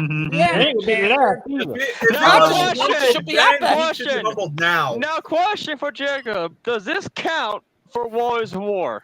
No, not really. It was one hit. One hit. Jose explained it. Jose explained it on the chat. It was one hit. Yeah, that's it. Unless both parties were actually throwing hands, it doesn't count. Yeah. And then I had to come to terms, Sean. Hold on. Let's just face it. We all here on Wi-Fi, and Cody is still on dial-up. Hey, like Jamal said, it's Cody. It's Windows Cody 96. Hey, shut up! Today everyone Hey, Windows 11. Hey! Y'all can't say nothing because your executive producer predicted a Padres Tigers World Series. Yeah. So how smart are you? Fair enough. Yeah, Jose. Wait. I got one. If Cody's Windows 96, does that mean Jose's Windows XP? No, that just means the average IQ of this podcast is at least at Windows XP. By the way, can I say something? Yeah. Mariner, just a quick off topic. Mariners, kill those motherfuckers! Kill them! I know. I assume that was the first. That's what we said from the beginning. When it comes to the Mariners, that is the last team Toronto wants. Because Seattle has been.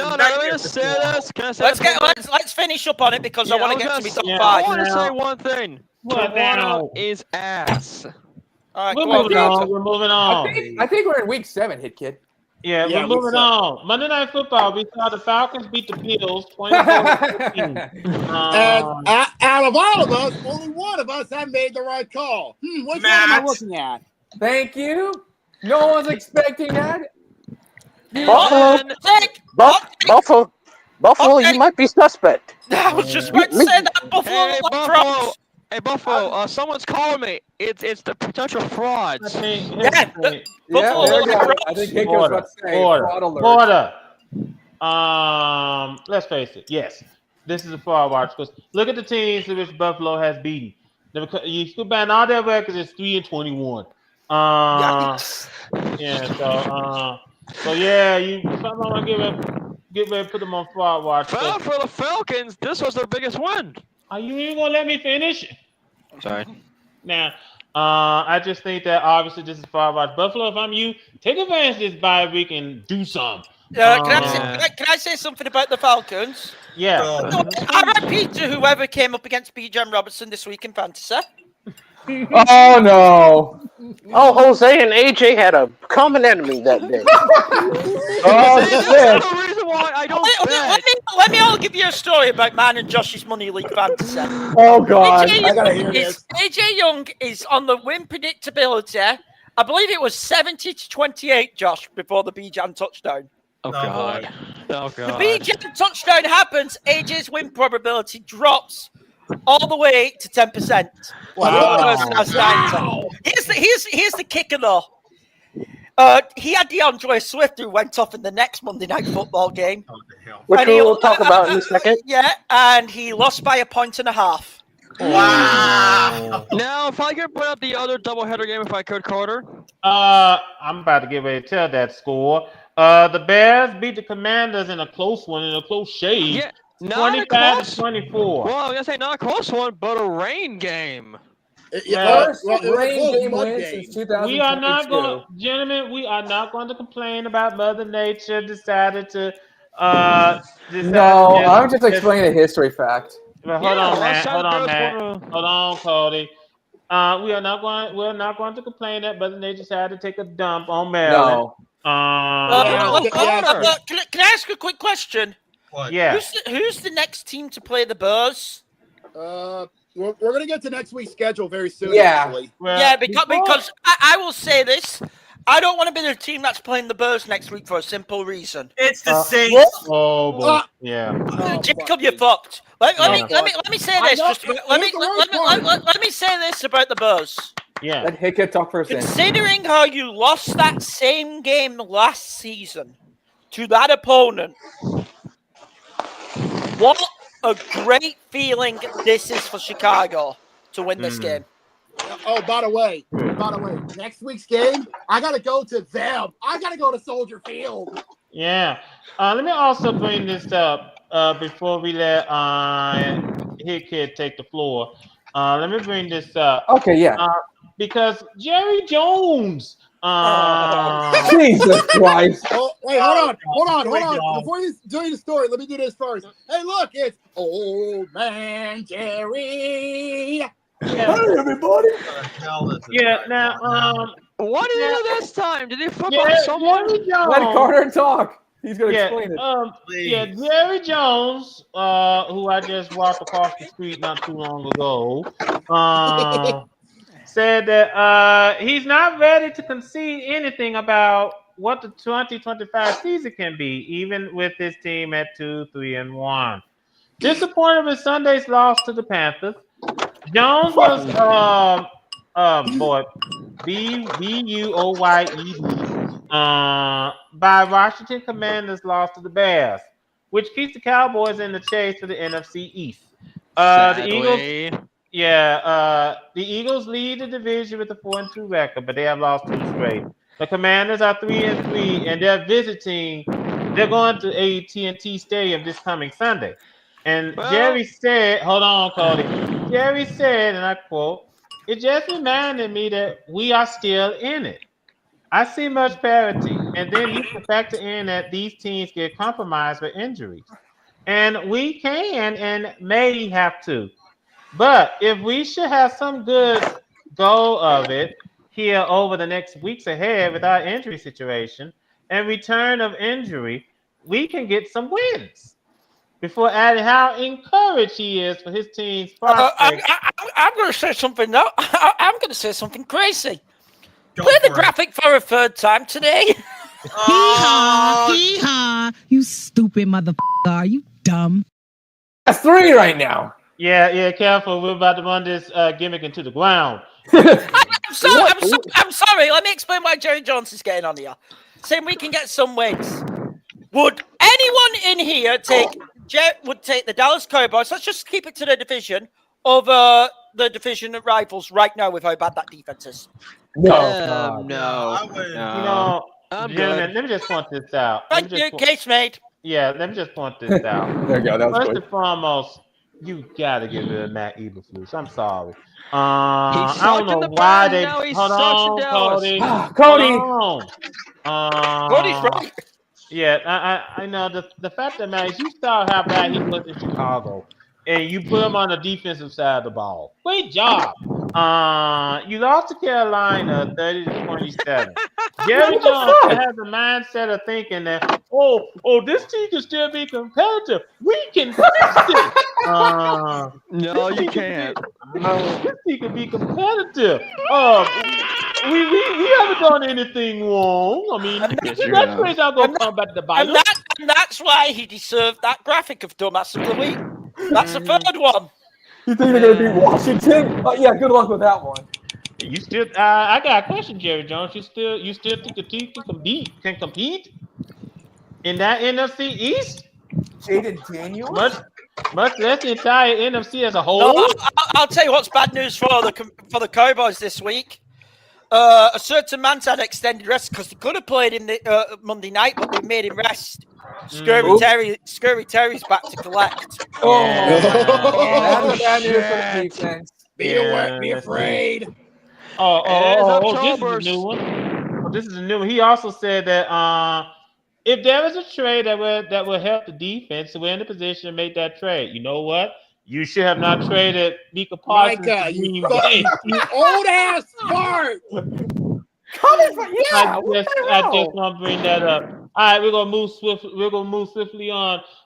Kid wants the floor, so for that reason, put the camera on me. So I'm starting a new segment. I'm going to do this weekly from now on. Okay, but I'm on. All right, let's do it. Okay, that's nice. I'm doing a top 5, and people can quickly chime in and disagree with me. I'm doing a top 5 power rankings, in my opinion. Do you mind if I call that Hit Kids Power Rankings? Okay, so I'm going to start at number 5, and please don't think this is just record. This is who I think are the best teams. Okay. Number 5 in the power rankings. I'm going to Cody's team, Indianapolis Colts. Fair. Yeah. Let me explain why the 5. They are the number 1 in the AFC. The record they beat you really should be 6-0. If you were 6-0, you'd be higher because you should have beat the Rams. Yeah. You had week 1 against Denver. You had a really questionable flag, which won you that game. Other than that, you beat them people you were supposed to beat. You handled your business. Credit to you. But I will say, it's just now we lose AR5, but we lost Tre'Davious Ward because he got cussed. Yeah, but pretty much you've been good, so you're number 5. Number 4. By the way, I don't have my Seahawks in this top 5. I have those 6. Okay, so that's going to cause some controversy. Number 4 is the Los Angeles Rams. Really? Fraudulent. That's debatable. I could have put the Seahawks in here, but I don't want to be seen as a homer. I'm not gonna lie to you. You should put them below the Colts because if you let the Ravens hold you to 17, you know what? Listen, this is me. This is who I'm thinking. If they played each other, who I would pick. Okay. No, Josh. I fully agree. This is debatable. 5 and 4 debatable. Okay. Right. Pretty much. Rams still a great offense. Of course, losing Puka this week. Fuck. It is a blow. You lucky cunt in fantasy. Even with Puka, you might have bad luck. Yikes. Yeah, that sucks.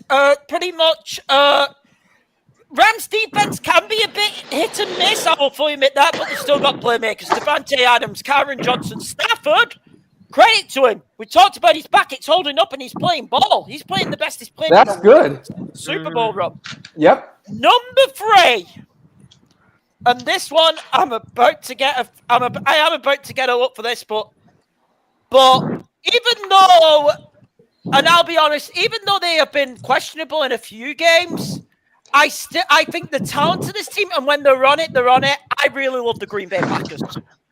Really? Oh, you're not wrong there. Green Bay's still good. Look at their offense. Like the defense will come good under Micah's leadership. I'm confident on that. Their offense, Jordan Love, Matthew Golden's taking it late. They're about to get back Christian Watson. Romeo Dobbs has been playing well. Like, they're about to be really back at full strength. Number 3 is the Green Bay Packers for me. Detroit, I can't have in the top 5 because you just got dominated by number 2. Kansas City. Fuck. No, 3 Kansas City? Number 2. No, Kansas he's number City. 2. Green Carter, Bay, you know why they're number 2. Green Bay number 3. I don't care what their record Green is. Bay number 3. Yes. Kansas City number 2 for this simple reason. 1, their offense is coming back. They get Rashid Rice back this week. The wide receiver number 1. Be afraid. The defense is playing well. Be afraid, AFC. Be afraid. However, number 1 cannot be denied, even with injuries. Number 1 has the reigning most valuable player of the season on it, and Carter will smile. The number 1 in my power rankings is the Tampa Bay Buccaneers. I strongly agree with that one. They have beaten credible teams. Baker has won on games for injury. Todd Bowles, for as much as Carter complains about him, has had the defense playing well in each game to keep it close. I'm sorry, the number one team in the NFL right now for me is the Tampa Bay Buccaneers. And here's the thing. Mike Evans is going to come back. Ibuka's going to come back. Chris Godwin is back. Bucky Irvin will be coming back. Tampa, number one team. That's golden team in the Dookie Mountain. Tampa Bay Buccaneers. I think that's because Tampa Bay's got that dog in him and Baker Mayfield. Yes. I'll open it up for a minute. Any disagreements? All right, quickly recap before I let Jamal talk. Number 5, he says, is the Colts. Number 4 is the Rams. Number 3 is the Packers. Number 2, he says, the Chiefs. And number 1 is the Buccaneers. Yes. Pick his top 5 power rankings. I would personally flip the Rams and the Colts because I think the Colts would win that game. Any team that's going to struggle with Baltimore, with how bad we've been, and you get held to 17, nah. Honestly, Kid, you should have put your Seahawks in this list instead of the Rams. I could have put the Seahawks in instead of the Rams. That was the one I was debating. It was. I will do it for you because I can't trust the Rams after struggling to score 20 on Baltimore. So how do you do that? That's fair. Okay. Anyone else got a disagreement with the list? No, we're good. But I think the Chiefs although they won, their record is a bit fraudulent. No. This is still Kansas City. Carter made that same point earlier. What happened on Sunday was blatant ref ball. Like the Chiefs. No, it wasn't. There was no ref ball. Yeah. It was not ref ball. The Lions got beat. Let's just stop with the excuses. It was not ref ball. It was Patrick Mahomes taking a giant shit on the Lions defense. Patrick Mahomes got angry and he went to work. Yeah, I was about to say, we are not having this about discussion again. Now, before we proceed with week 7, I have something that I would like to say. Go ahead. All right. This is not a hot take. This is just pretty much the most honest take I could have. I would like to say that I believe the Cleveland Browns might actually be the most mismanaged team in all of sports. Over the Dolphins? Yes. An argument for me. All right. I will explain why in 1 second. Would anyone like to guess how many QBs have been affected by the Deshaun Watson contract since Cleveland did? Guess the actual number. 7. Guess the number. Guess the number. Cody said 7. I'll go 5. It can't be that many. I'm gonna say at least 4. I'm gonna say at least 6. I'm gonna go and say 7. 7. I'm gonna say 10. Oh, some of you are highly underrating this. 27 QBs. Oh, from 1999 through present. No. 27 QBs have been affected by the Deshaun Watson contract since Cleveland enacted it. Good God. And you wonder why I say Cleveland is the most mismanaged team, because their inconsequential stupidity has affected the careers of Watson, Baker Mayfield, Patrick Mahomes, Brock Purdy, Jared Goff, Spencer Rattler, Lamar Jackson, Kyler Murray. Like, there's a hold on. Let me get the actual list. This is okay. Hold on, let me get the list. Here's the list: Watson, Baker Mayfield, Sam Darnold, PJ Walker, Cam Newton. Yes, Cam Newton's on this list. What? Wow. Bryce Young, Andy Dalton, Matt Ryan, Anthony Richardson, Marcus Mariota, Desmond Ridder, Kirk Cousins, Jameis Winston, Derek Carr, Spencer Rattler, Davis Mills, C.J. Stroud, Daniel Jones, Joe Burrow, Dak Prescott, Jalen Hurts, Lamar Jackson, Justin Herbert, Jordan Love, Aaron Rodgers, Jared Goff, Trevor Lawrence, Brock Purdy, Patrick Mahomes, and Kyler Murray. Damn. Jesus. Damn. That's like That's like 28 QBs, dog. Yeah. You telling me that Cleveland? Oh, yeah. I think we had technical difficulties from Jamal. Well, I'm just. Oh boy. Right, that many. We got the point there. I mean, Jesus. Yeah, just no wonder the Browns aren't going anywhere. Oh, wait. Speaking of the Browns, there was a bit. This is coming from Brody Brazil. And you said because you posted it in the Discord. The Browns it just got a $100 million deal for something. Yeah, the Browns are going to pay the city of Cleveland $100 million so they can build their new stadium on the outskirts of Cleveland. Yeah, so they're going to be paying $100 $100 million to get out of Cleveland. Now, they're just going to the suburbs. They're still going to be in Cleveland, but they're going to be out of the city limits. At least they're still going to be in the county. But what they're going to do is they pay the city, and once the new stadium is set and ready to go, they're going to tear down the stadium which they was at. Basically, the stadium's going to be a dome. It's going to be literally a factory of fatness because the stadium looks like as if it's a factory. So,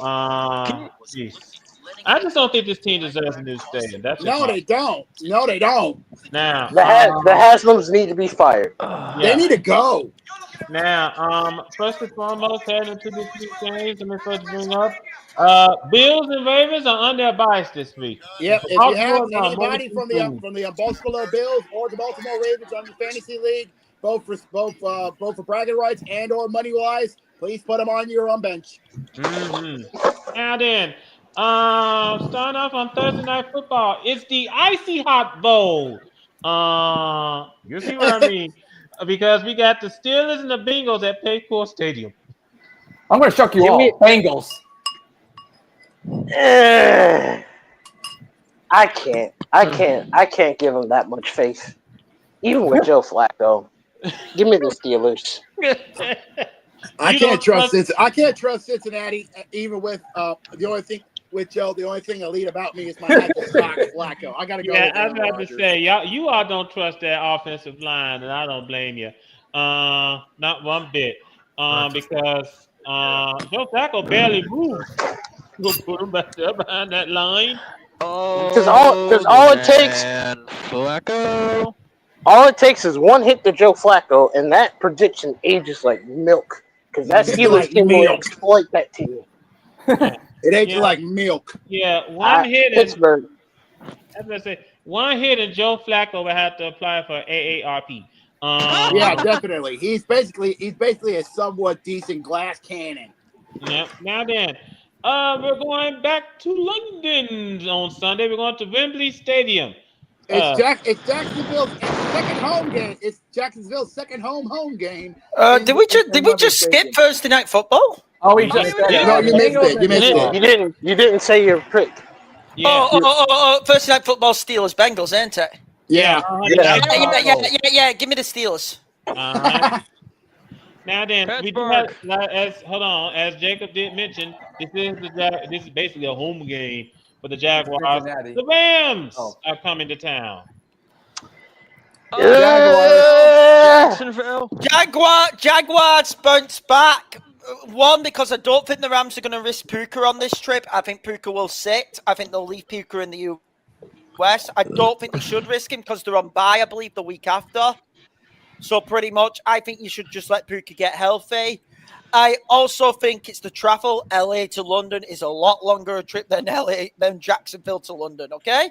And also, it is Wembley. Jags are used to playing there. I think this would maybe the Rams' second trip to England. I think it is. Give me the Jags. I have the Jag. I think this will be close. Jags by 3 or 7.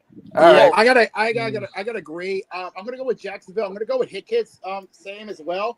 I think it's gonna be by probably a walk-off field goal. All right. Well, we're going out to Soldier Field. Well, Jacob, wherever God you pray to, may He have mercy on your soul. We got the Saints and the Bears. Bears by 10. Spurs by 10. No. Caleb Williams. What? Caleb Williams is going to show Spencer Rattler how to be a good QB by painting his nails. Yeah. Chicago wins. Let me explain why it's Spurs by 10. Spurs are going to be really feeling themselves great now because of how that went. Now then, well, next game is this. All right. Here we go. There's a reason why for that. Yep. We're going to the shit show that is the factory of sadness that is Cleveland Browns Stadium. I don't give a damn what they're sponsored by. They can fuck off as the Browns and the Dolphins do battle. Let's see here. This is the only time where I gotta say the Dolphins. I'm gonna shock y'all. Who's the favorite for this game? Damn it, Jose! Wait, you have to remember the rules of Tank Bowl. The best way to get number one is to lose. What's the money line on this? It's I got the money line right here. Cleveland has it by a field goal, believe it or not. Cleveland's favorite. Browns favored by 3 then. Yeah, hold on, Jimmy. First and foremost, we'll play, Jose. We'll play. Oh my God. Extra Saint Joe Crisis. Wow, that's a new one. Saint Chill Crisis. That makes sense. Let me just read this. By the way, Will, I see hold on, you. Yes, good. Hold on, Jacob. Hold on. Sunday. Let me just bring this up. Let's see. It's the which coach is going to talk himself out of a job game? Mike McDaniel. This one's easy for me. I'm taking the Browns. Me too. I'm taking the Browns.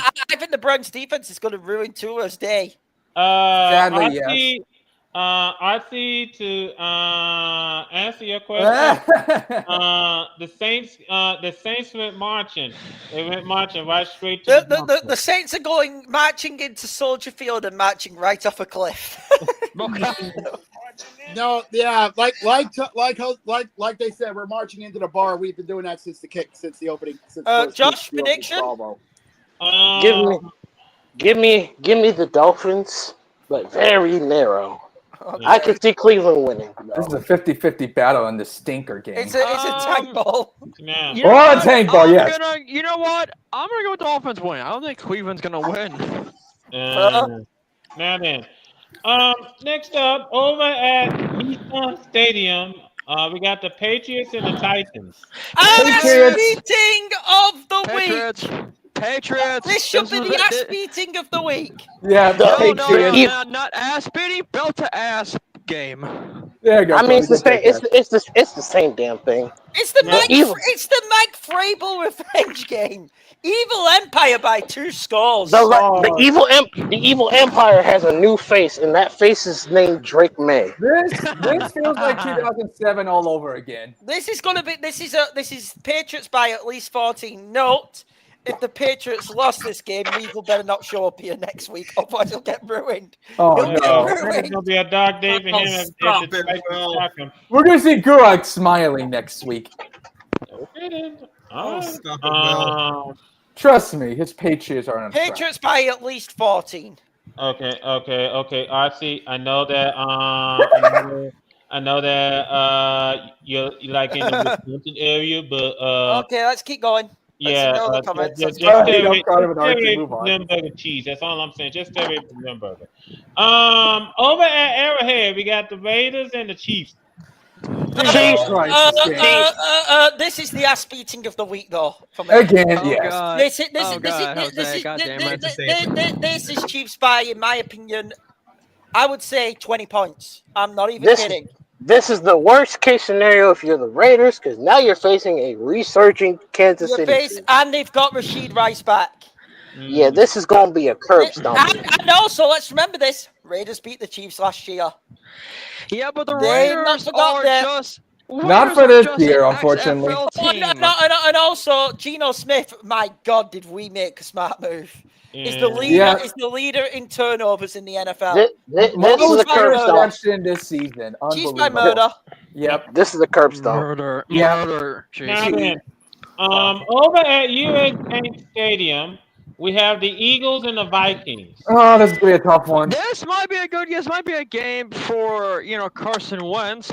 So I'm gonna say Vikings. It will be.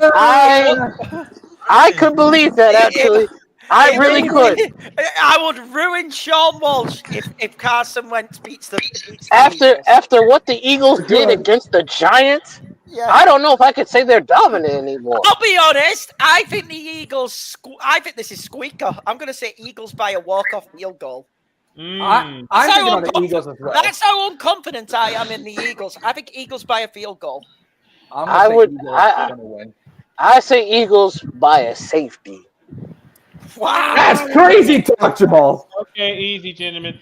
All right, then on to the dumpster fire that is MetLife Stadium. We have the Panthers and the Nets. Panthers. Panthers, do me a favor. Trade Chubba Hubbard to somewhere, even though I've got him on my fantasy roster. Keep starting Rico Dowd, who is going to run through this Jets defense. Panthers by at least 10. Now, I want to say the Panthers because I am predicting, and I'm going to fucking make this happen if the Jets keep losing. We're going to have a Jets parade in New York. Happen, Cody? We're going to have a Jets parade in New York for the losing streak. We're going to have to happen. How are you going to make it happen?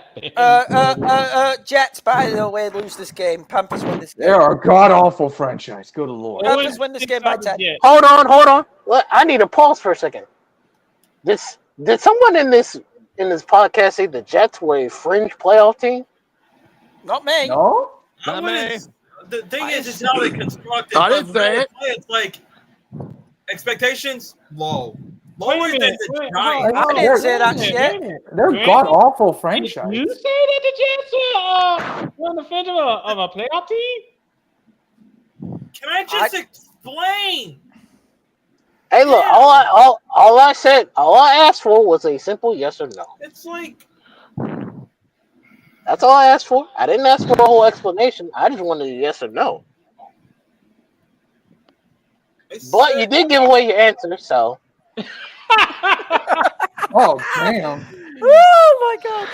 Oh god, the comment section. Cody, wait, hang on. Hold on, Cody. Something. Cody, hold on. My grandmother is Christ, absolutely right. As I said, my grandmother is absolutely right. The guilty one always speaks. RT just said to me. I have a reason though. Damn. Yes, I know you had a reason. Jose, but still lunatic. Go ahead. What's your reason? Enough of the violin. What's your reason? The violin. I picked the Jets because it's how it's constructed, but my expectations are low, probably lower than the Giants. You know something. But then there's my immediate question right afterward. If your expectations are low, then why pick them as a potential playoff team? It's under the word if.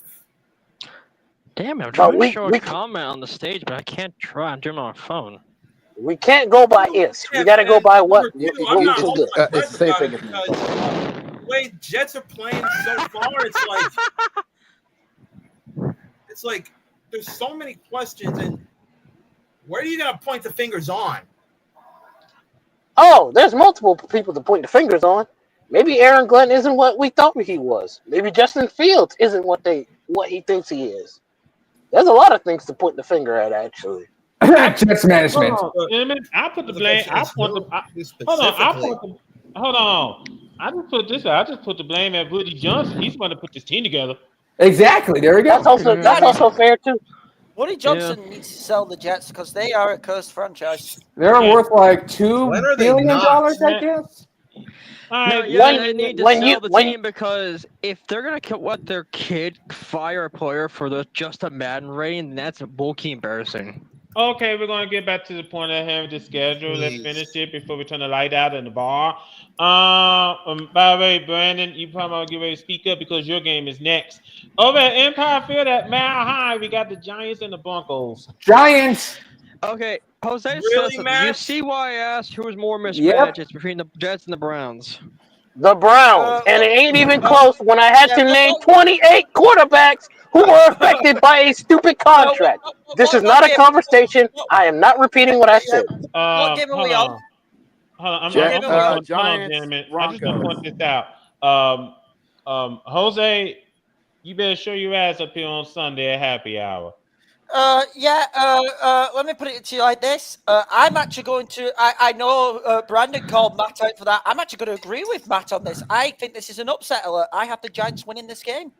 He could join him after what the Giants did to the fucking Eagles. You have to at least believe they can win this game. Not only that, the fucking Broncos only put up 13 points on the Jets. I don't trust them offensively. I think the Giants win with an upset here in Denver. I think Giants. You know what? I gotta agree. I'm going with the Giants. I will go with the Giants too, because I think the Broncos are kind of fraudulent. Well, the Giants will win if Scatterfoot does weed, because I don't know what he's on. Because on Thursday he was like on crack. Cody. Yeah, we get it. But can he do it again? That's the question. Can he do it again? Yes. Yes. The Giants have actually been kind of entertaining to watch. Here's the thing. I think the Giants are on an actual right path right now. Put up a prediction. Let me argue this. You've got the QB. You've got the running back. Next season, you'll have your wide receiver one back. Yes, you need to work on the O-line. Yes, you need another receiver for Mr. Dart. Your defense is still decent. Let me be clear, it's underperformed this year.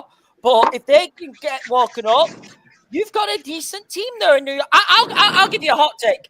New York within the I'll go on my sword on this one. New York within the next 2 seasons, not this season. Within the next 2 seasons, we'll be back in the playoffs. Agreed. Jose said he's got the Broncos winning. We're moving on. Coming up over at SoFi Stadium, we got the Chargers. We haven't had that big moment since Hold on. Who is it? Repeat that again. Colts and Chargers. Colts. Who's favored for this? Chargers by 1.5, I guess. I honestly, no disrespect to the Chargers, I don't get how they're fucking favored. I'm taking the Colts with the 1.5. Let me explain why. Chargers, all-line, injured to hell. Colts defense has been decent. Not only that, though, I think the Colts offense. Defense for the Chargers. No, here's the thing. Chargers defense has been all right, but I don't think it can stop the Colts offense. Colts on the road. Colts on the road for me. Which would then lead to a certain other thing happening, which Matt ain't gonna like, and that's Kansas City overtaking the Chargers. Yes, I will also go with the Colts because I don't trust the Chargers right about now. So if we win, that means we're going up 6-1, and CBS and Fox and I think NBC have brought us up. We have not went 5-1 for the first time since maybe 2009 or 2007. Okay, if the Colts go 6-1, guys. With the remainder of their schedule, considering they still have to play Tennessee, I believe you have to play. Yeah, Titans, and then after Titans is the Steelers. This is a potential number 1 seed in the AFC. This is a potential. We might have to have that conversation. This is a definite playoff team and a potential top Super Bowl contender. All right, we're moving on. Don't go that far. Don't go that far. We need you to see. Okay, fine. Hold on. I haven't picked mine yet. Go ahead, Matt. I know it's a Colts, but it may be crazy when I say this Chargers, but I'll not be surprised if the Colts win. No, I expect you to ride with your team. So it'll be a close game. It'll be a close game, but I have the Colts by a touchdown. Okay, all right, then. With the Chargers. All right, then. We're about to make this quick, fella.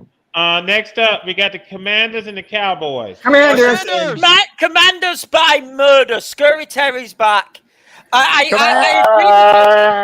agree the Commanders' defense has been a bit sus, but come on. This will be a shootout. That Dallas defense is putrid.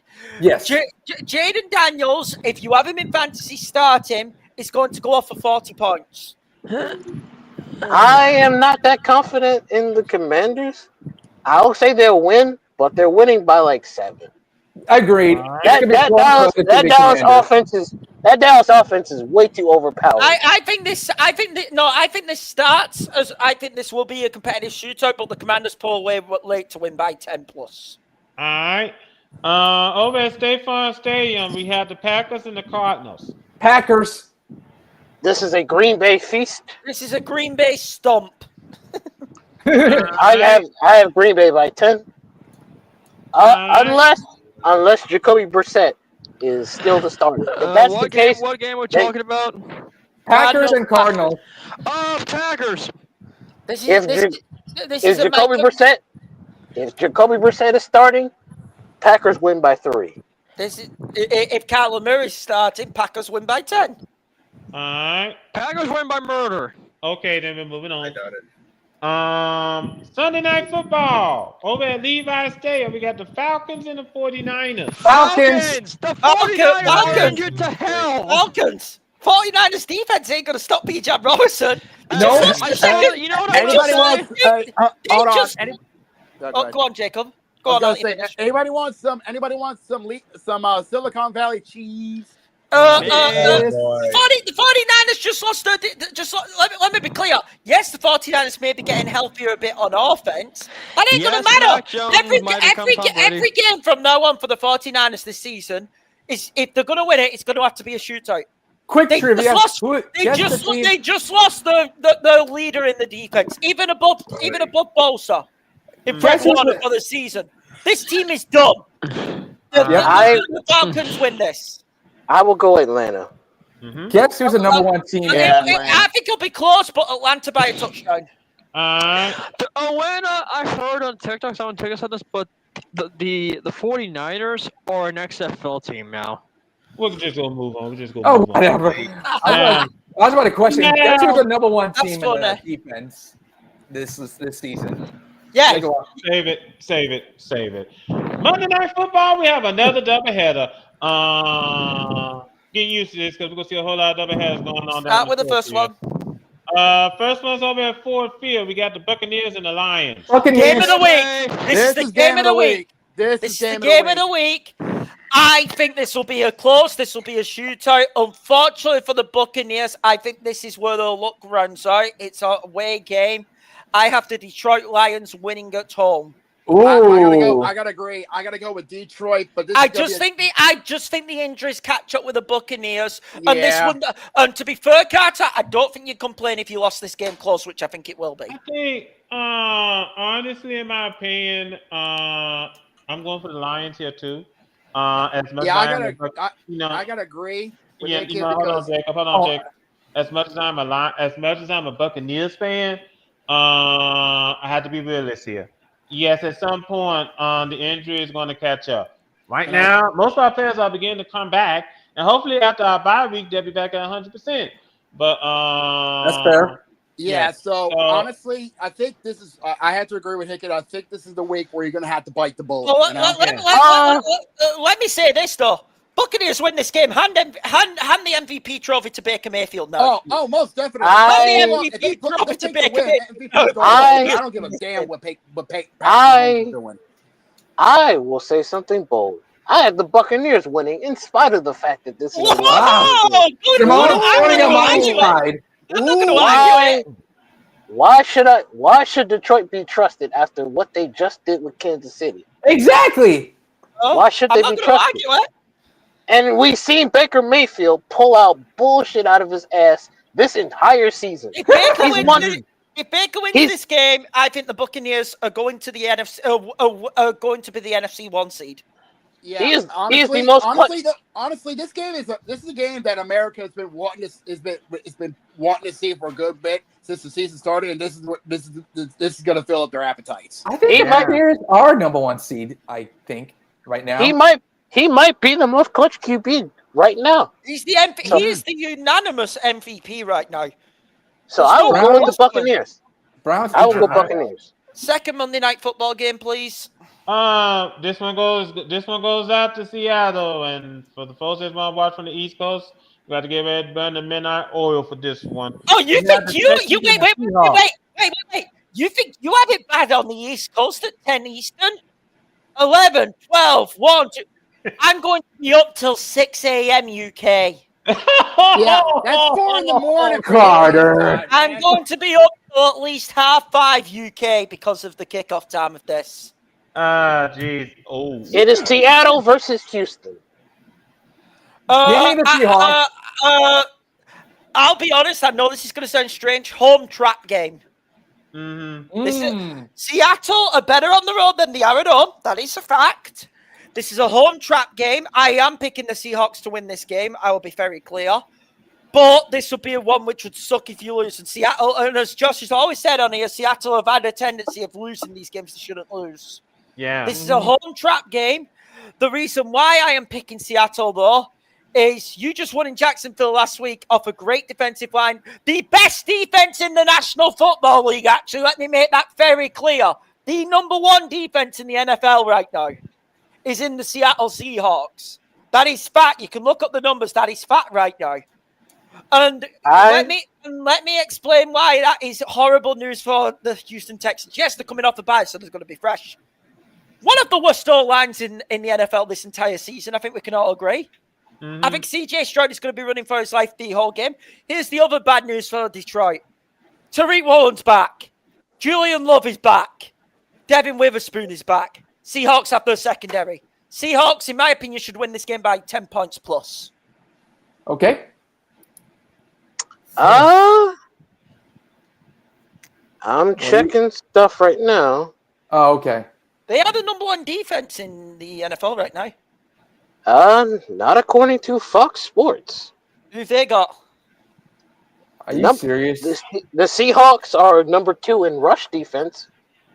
They're definitely good against the run. But the number one defense, according to Fox Sports, is the Falcons. Yeah, that's I'm what not I said. surprised by. Yeah. They've been good, but I don't think they're the best defense right now. Currently, they have the Falcons. Yep. I would disagree on that, but that's for I'm not gonna fully argue it. Actually, Okay. let me. I know on ESPN NFL Fantasy, Seattle is the number one defense fantasy owners wise. Right. However, I will stick with Seattle, but I think it'll be closer than people would care to. I do not need a heart attack at fucking 4:30 I think you might be in for a heart attack. Oh, for fuck's sake. Get your heart medication. By the way, I dare anyone to tell me a better wide receiver quarterback pairing right now than JSN Sam Darnold in the league. I mean, to be fair, if fucking Seattle had goddamn Joe Burrow, shit, it'd be over. Yeah, it would legitimately be over. Oh, God. Right now, Hickett's gonna wait for the best If any of us had No. Listen. I'm not calling for Sam Darnold to be out. Hell no. How can I call that? He's an MVP candidate right now. But if you had Joe Burrow, a healthy Joe Burrow on the Seattle Seahawks, you turning that down? No, absolutely not. I'm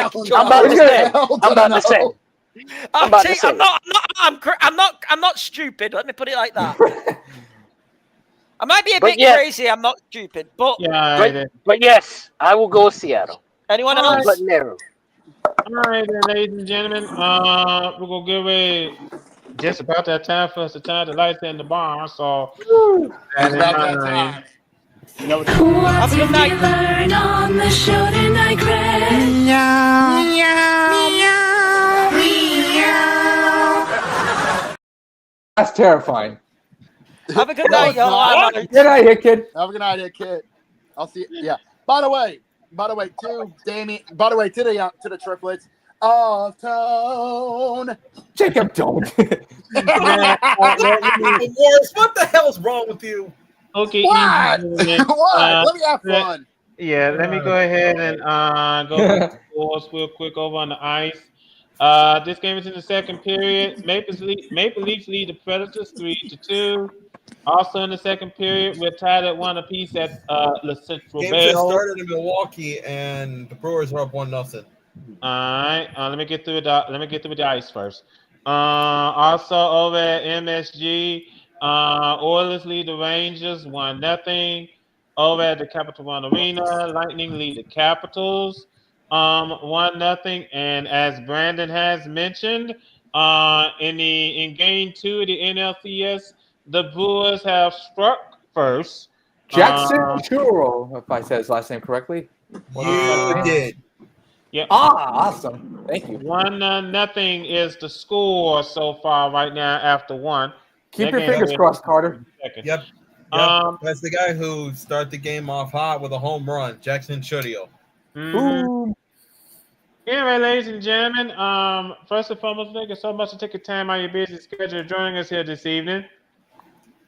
If you like what you see, please subscribe to this channel, like this video, share this video, and when you do subscribe to our channel, please hit the bell. So that Don't jinx it, Will. Don't jinx it. Yeah. What did he say? You'll be talking to yourself. Careful, pal. Yeah, you'll be talking to yourself. I'm sorry. Like I said, hit the bell so that you know whenever we stream. I have to thank Gert, Hit Kid, Jamal, Cody, Matt. I want to thank everybody for joining us here in this bar. I swear, every time I keep on saying to myself, we're gonna try not to go. We're gonna try not to go all night long. It ends up we almost going all night long. Yeah. Just let it happen, Carter. Yeah, you know it's gonna happen. Yeah, I know, but some of us are getting at the age to where we can't stay up all. Well, that's just me. I'm telling my age at this point. But anyway, ladies and gentlemen, Anyway, ladies and gentlemen, we thank you so much for taking time out of your busy schedule joining us here this evening. Jacob, if you're able, let's go ahead and take us home. Let's go home. Let's get out of here, shall we? Yeah, what a wacky way to end episode 196. Hard to believe it. We're now on the countdown. We're 4 episodes away from the big 200 of this crazy ass podcast, and we're still chugging along. As stated, the NHL season has just kicked off. The puck drop, as they say, a lot of things like racing has begun, and of course the MLB it started with the divisional round of the playoffs, and we're about to find. And we already got through our game 1. So we're just getting started with game 2. So let's see who's going to be getting the advantage as we get set. Find out who's going to be dancing in the Fall Classic. And of course, next week is tip-off night, boys, for the NBA, and of course the dawning of a new era with the NBA back on NBC. It's going to be a wonderful night on the back on the national broadcast instead of for the NBA. And of course the NFL is about to hit week 8 of their season. Of course, college football just passed the halfway mark, which means the College Football Playoff Committee is about to descend in Dallas to find out who's going to be the first team to top 12 in the College Football Playoff rankings next week. So safe to say, you might want to tune in this Saturday to find out, to watch the insanity unfold to find out who's going to be the first edition of the top 12 for the playoffs as we march towards the end of the season. And so, if you like what you saw, be like Will here and subscribe. Be like our good friend RC Will and subscribe to the VWU Sports Podcast channel. If you like what you saw for this episode 196, then do us all a favor and like this video and share it across all social media platforms, that being, of course, Facebook, Twitter, and Blue Sky. We don't charge Instagram and TikTok for 2 reasons. One, Instagram is too toxic for us, and well, TikTok is well TikTok. And if you want to be notified when we go live on the airwaves, which is not only every Sunday for happy hour, but every Tuesday night, 6 Eastern, 3 Pacific on our YouTube channel, then do us all a favor and hit the bell. Thank you very much. You'll be notified when we go live and on the airwaves. And trust me when I say this Sunday is going to be one hell of a night. You don't want to miss it out. So please come join us for happy hour number 18. So for my good buddies, Jamal, Hit Kid, Gurok, Cody, and Matt, for our boy in the comments, Jose, and our good friend RC Will, for my buddies Brandon and Carter, this is JB. We are signing off. We will see you guys this Sunday for the 18th edition of Happy Hour, and next week for episode 197 of the VWU Sports Podcast. Until then, y'all stay safe and have yourself a good night, everybody.